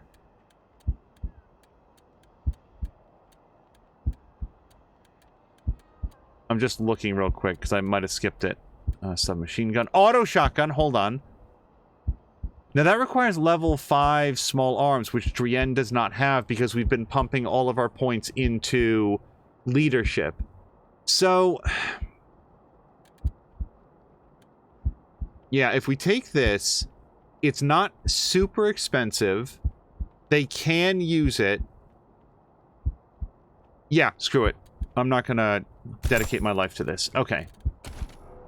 Okay, Drienne, let's take your... We're gonna put a brand new shotgun for you. There we go. And now let's mod this shotgun. And for this, we're gonna put in the underbarrel to get the extra hit. So where does it show the hit chance? 95%. This is going to increase it by another 5%. So now it's guaranteed to hit, except not really. And then here's where having the better mod would be. I was thinking that the extended mod would go, or weapon mag would go to blah blah blah, but maybe it would be better with Drienne, because the clip size is only 2, and this would add like another shot with it. Yeah, and we could even like equip that or make that even better. Let's go to crafting. Extended mag. Yeah, let's get long mag. Craft. And then we can get to max capacity mag, which is going to increase it even further. Fox McCloud says, auto shotgun, heavy breathing. Let's close. So let's just look real quick. Blah blah blah's level 3 machine gun actually is probably going to get replaced before too long. I don't think we've got something better right now. What does this qualify as? Heavy machine gun? Yeah.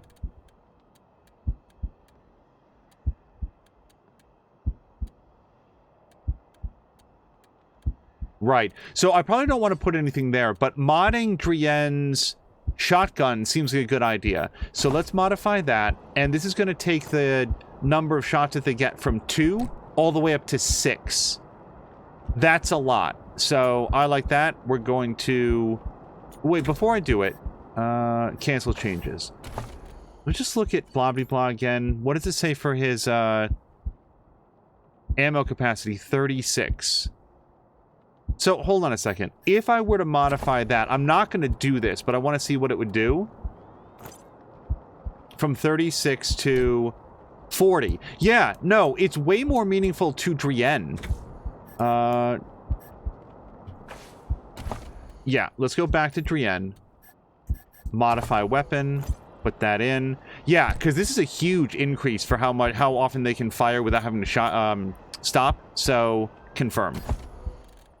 Now, the only other thing would be the choke, which we don't have an option for them. Hey, chums! Welcome to Taiwan Jones's Emporia, Sardine.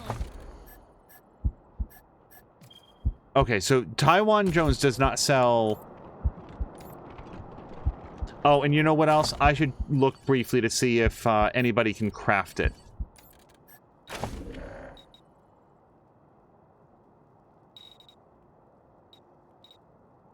No. No. No.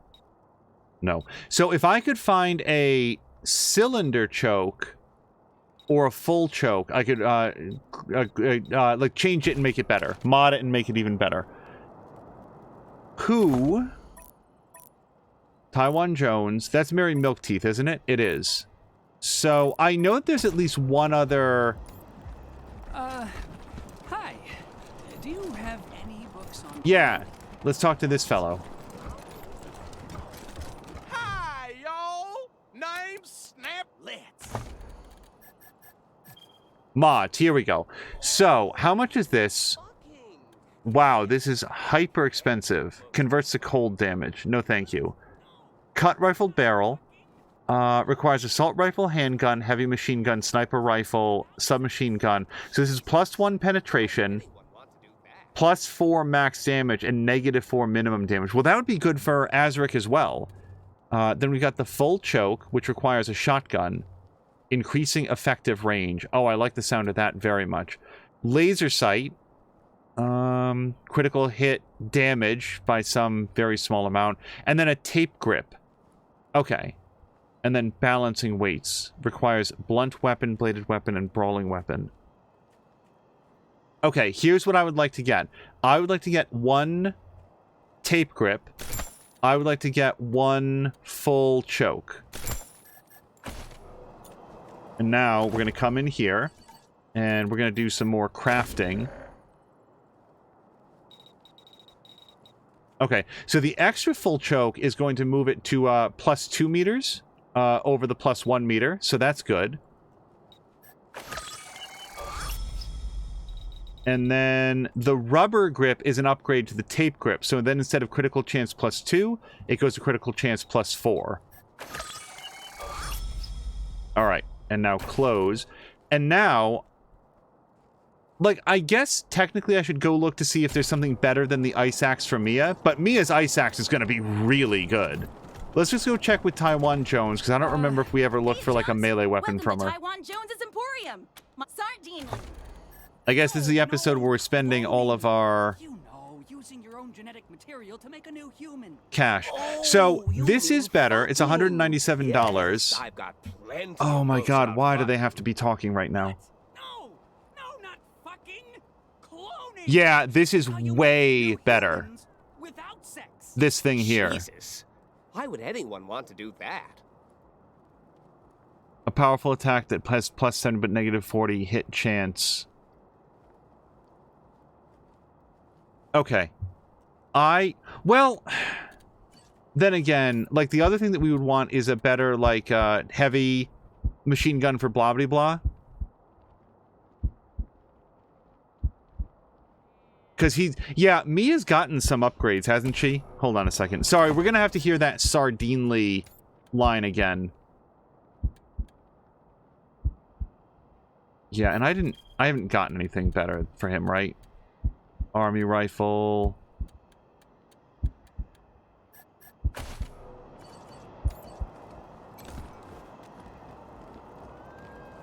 Hey, chums! Welcome to Taiwan Jones's Emporium. Sardinely. Okay, so if we wanted to do, like, a better heavy machine gun from him, it's $221, which isn't... I can afford it, basically. Although, then we've got this one. But that requires level 4 big guns, which blah blah blah does not have yet. So, I mean, gosh, maybe I should just sit on it then. Wait until he goes up a point.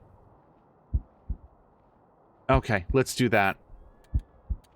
Which brings us back to regular bladed weapons. Roadside cleaver seems like a good call. And then what is Mia's... Darn it. I just wanted to look at what... Yeah, so Mia's got two bladed weapons, but she has all the points necessary to make good use out of a blunt weapon.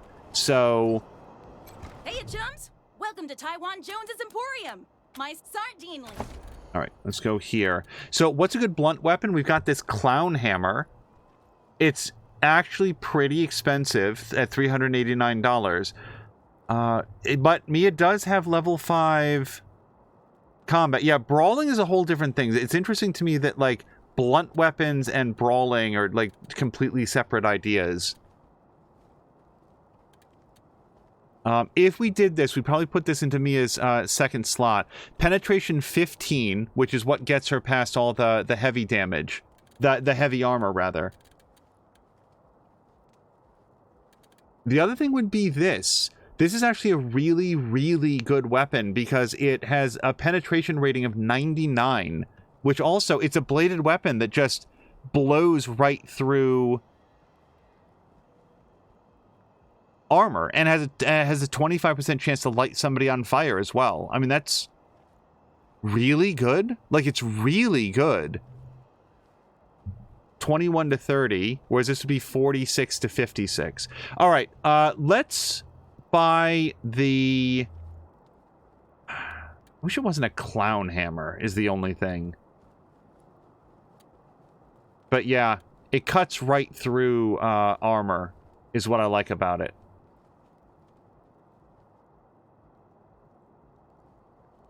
Alright, let's do it. Close. Okay, so Mia, let's put that clown hammer in your other slot. Now, the only key is to, like, remember to use it. like to remember when we want to switch it out. Now, this also brings us up to the base hit chance on that is lower, so that's actually now the one that I want to modify with our brand new grip. We're going to put that on, and if you watch down here, it should take the hit chance from 80% up to... Oh, that's actually critical chance. Huh. Well, then I'm not sure that I do want to do that. Cancel changes, yes. Which one does critical... Okay, this actually does more critical damage as well. The crit chance is the same on both.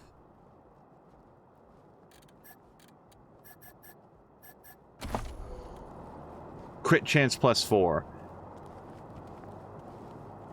Yeah, let's do that. Alright, confirm.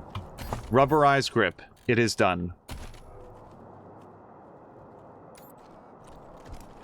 All right, I'd say that's the most of the shopping that we had to do.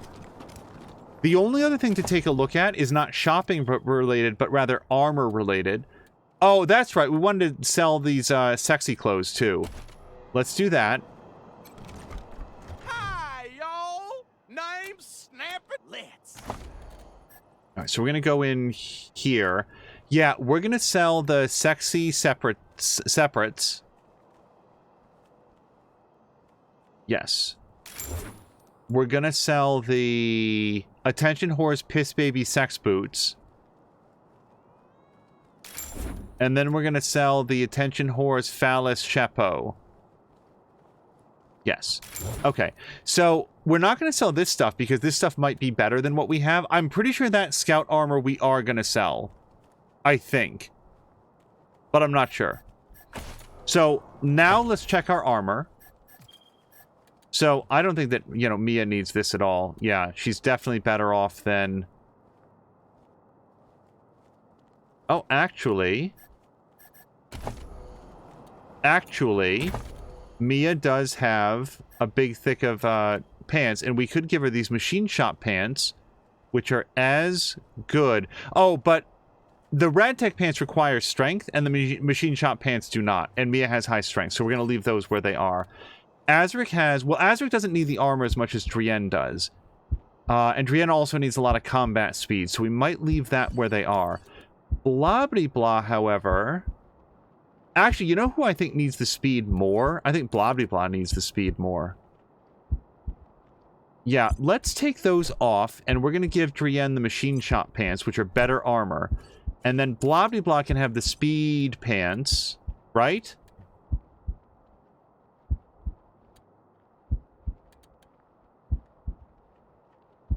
I actually don't know if that's going to be a good idea, but we're going to try that.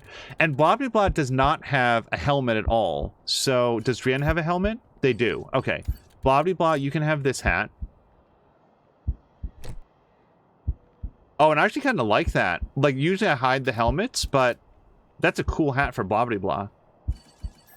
Alright, so that leaves us with some Merc leggings, which we can put onto... Well, we're going to put those onto Lucia, because she has a tendency to be closer in.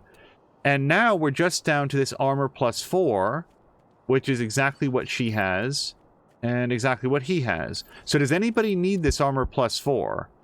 He doesn't. Drienne doesn't. Azric could use it, actually. Yes. Okay, so we're going to give this to Azric. Cool. He's got like a big oxygen tank on his back for some reason.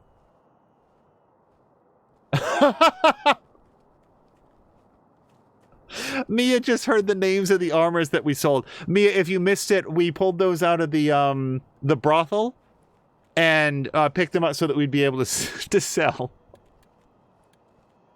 That's very funny that Mia hadn't heard that part. Yeah, out of context. It's fucking weird. So now, basically everybody's got better armor, right? Yes. And, yeah, and Mia's got the best armor of all. Okay, so now the age-old question, do we sell this or do we break it down? And again, I'm not going to lie, I'm going to save it because I want to see what we get for breaking down the armor. I doubt it's very much. Oh, actually, we can't do that. Okay, then we definitely sell it. That makes it really easy. Hi, y'all. Name's Snappin'. Okay, sell and sell. There we go. Get a little bit extra cash.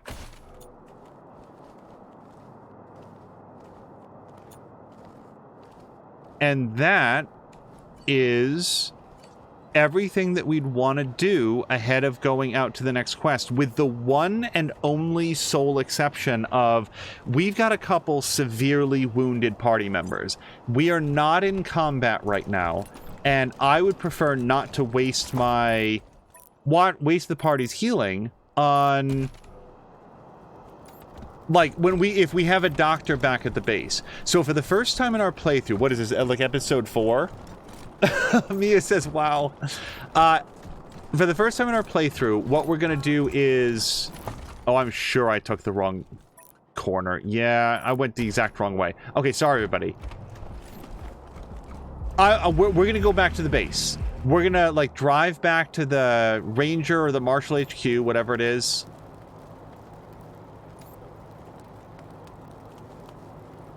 It's gonna take everybody, and let's go back to the base to see if the doctor's there, because certainly Drienne has the medical skill to get everybody healed, but if there's even a possibility that we can do it for free, yes.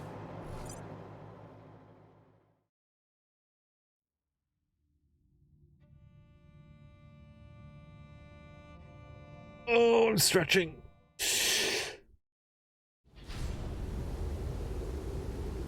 Oh, hello, world map intro. The world map allows you to traverse Colorado in your trusty Kodiak. As you explore, you'll find cities and settlements in need of your help, as well as experience random encounters that may bring fortune, trade, danger, or all three at once. You've got a tip on a new location. When you hear about a new place to explore, it'll be marked on your map screen with a star. It's up to you to find a safe path out there. If you get stuck out in the snow, you can call Gonzalez for a tow by left-clicking on the radio at the top of the screen or by pressing the slash button. I am very worried that I am getting tutorialized on this when I'm not going to do this right now. I'm just going to go back to the HQ, and I thought that's where we were going.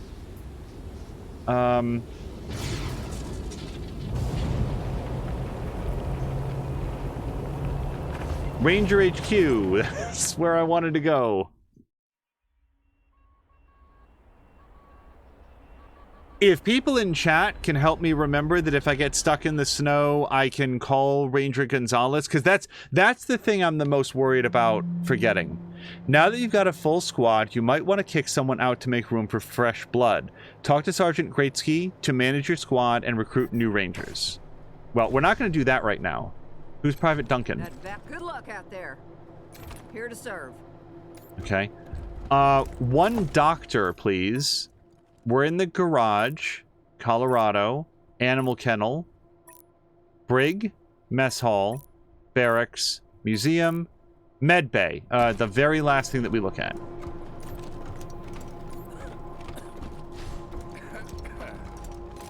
You've unlocked the Med Bay. Here you can shop for medical supplies. You can also speak to the doctor to get free health care, including restoring any incapacitated squad members. Thank you, yes. Hey, Rangers. I'm here at last. It'll take a while, but I think I'll be able to make an actual surgery out of this place. Just need to call in a few favors for equipment and supplies. If you need treatment now, well, I think I'm ready for that. What do you need? Hit points, please. But first, how is that patient of yours? Fine. Everything is fine. For now. Okay, one patching. Of course, no sense in bleeding all over the place. Have a seat. We wouldn't want it to look like a family circus cartoon in here. And that's it. If it ain't cut, don't stop. All right, free healthcare. Everyone, please do not be surprised if you see that happen from time to time, because I am a big fan of saving time and money. Well, not time. Saving money in games like this. Hi, Rangers. Thanks again for letting me work for you. This is so exciting. What do you... Well, I guess we're going to say glad to have you. I am so happy. I'm learning so much. All my life, I wanted to be a scientist. but all I could do was read the books and dream. Now I can actually do things. It's incredible. Okay, what do you think of Doc Parker? He's wonderful. He's almost as smart as Dr. Finster, but without all the, you know, evil. And what are you working on? Oh, an amplifier that goes to 11. I very much do not want to be cloned by this person, but we might as well ask if it's possible. Yes, theoretically. I can have the machine take your genetic material and run the process, but no guarantee what comes out the other end. I did make a few tweaks to the process, though, so whatever it is, it probably won't be so angry. Probably. I actually don't want to try anyway. That's probably a good idea. Thank you, Rangers. You saved my life. Okay, and now we're gonna head right back out because, like, as we gather more people, we'll probably we will do another. Wait, hold on. Another pass around the base and talk to everybody that we brought aboard and get to know them and so forth. But I want to wait until we have everybody. So we found a human skull, a grim reminder of where we all go, and a cigarette butt. Stay sharp. Also, the fact that the Kodiak is a drivable thing, now it makes a little bit more sense why you can do things like upgrade. Well, hold on, I don't really want to travel to Colorado as such. Okay, downtown Colorado Springs. Yeah, we'll go this way.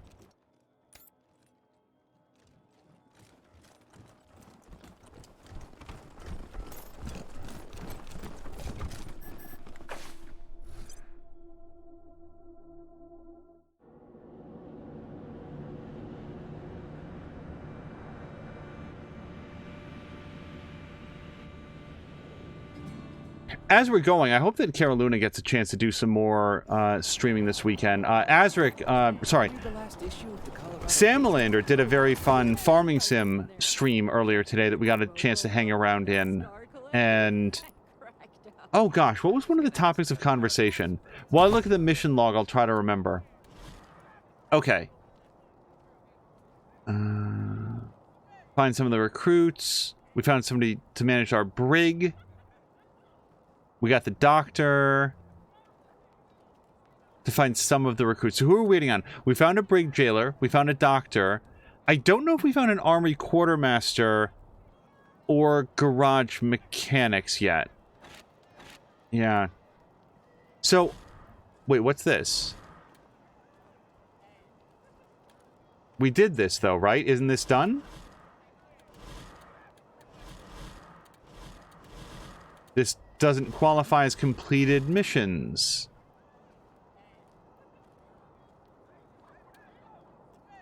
Oh, do I just go back to Rosie now to get my $150? Okay, maybe we'll go do that. I mean, yeah, she'll be pretty jazzed that, like, dude isn't coming back, right? Maybe that's all she wanted. She wanted the banging to stop. Caroluna has been under the weather today, so not sure when. Caroluna, as always, then no worries. You've heard me say it many, many times before, but always take care of yourself first. I love it when I jump into Twitch and I see that Caroluna's on with some SnowRunner, and I can sort of turn it on and have it running in the background while we're working on something. Like, I'll throw it on my phone, and while we're doing yard work or something, I'll be listening along.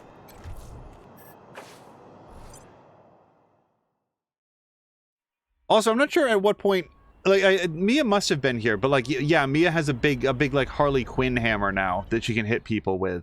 The only trick is that, like, here's what I need to get in the habit of doing: checking to see how much armor somebody has. So that'll discern whether Mia uses a blade or a mallet.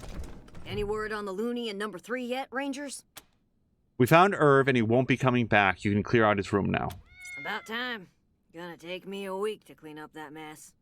What was his deal, anyway? Let's just say that it's all taken care of. Serves me right for asking, I guess. Well, thanks anyway. Here's a little something for getting him out. Oh, my sciatica. Be seeing you, Rosie. Yeah, I will definitely be very happy with that $150. I did like the cats in there, that they would purr. In a recent episode of Kyber Shards, it wasn't the most recent one, I think it was the one before, but Casey had a cat on her lap that like got close enough to the microphone and started like nuzzling against it while purring, and it's just a very fun sound. So I believe this is the next place that we would go, because we did in fact get testimony from that guy pretending to be Scottish that we had. Oh yeah, this is level 5. We definitely don't want to do this yet.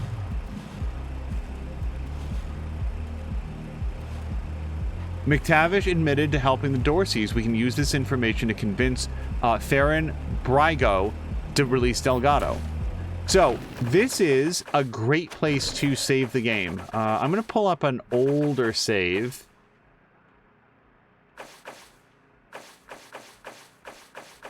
Somewhere. Yeah, let's save it over like we bought the weapon, because we're definitely not going back to that now. Yes, overwrite. And that's going to call it for this episode. Thank you guys very much for joining me for episode 4 of Wasteland 3. This was exactly what I wanted it to be today. Just a nice, chill stream with some interesting combat and some story progression and further getting to know the people and factions. I don't feel bad at all that the people in Greatmore Heights, or whatever it's called, don't like us as much because we, you know, took care of the people that let in the Dorseys. Although I will say, in their defense, now that we know a little bit more, it looks like a lot of people let the Dorseys in. Like the Patriarch, one theme that we're picking up is that the Patriarch is not nearly as beloved by the people of Colorado Springs as he believes he is. And that's not surprising to me. I guess it's just a little bit surprising by like how deep and how far that goes. The thing that is still on my mind, though, is that as far as I can see, aside from like Lucia's family, the 100 families, the well-to-dos, they seem to have gotten away just fine. And I'm not sitting over here wishing for more death and destruction on them. I just find it notable that when the Dorseys came in, they basically killed all the poors. They butchered all the people that were just like out and didn't have private security to like watch over their property, their life and livelihood. Those were the ones that paid the price for the 100 families' offspring, the children, the younger generation coming around and like letting them in to upset the societal order. So yeah, F those guys. So that's it. We're gonna go find somebody fun to raid. Until next time, you guys, thank you so much, and I hope you have a great night.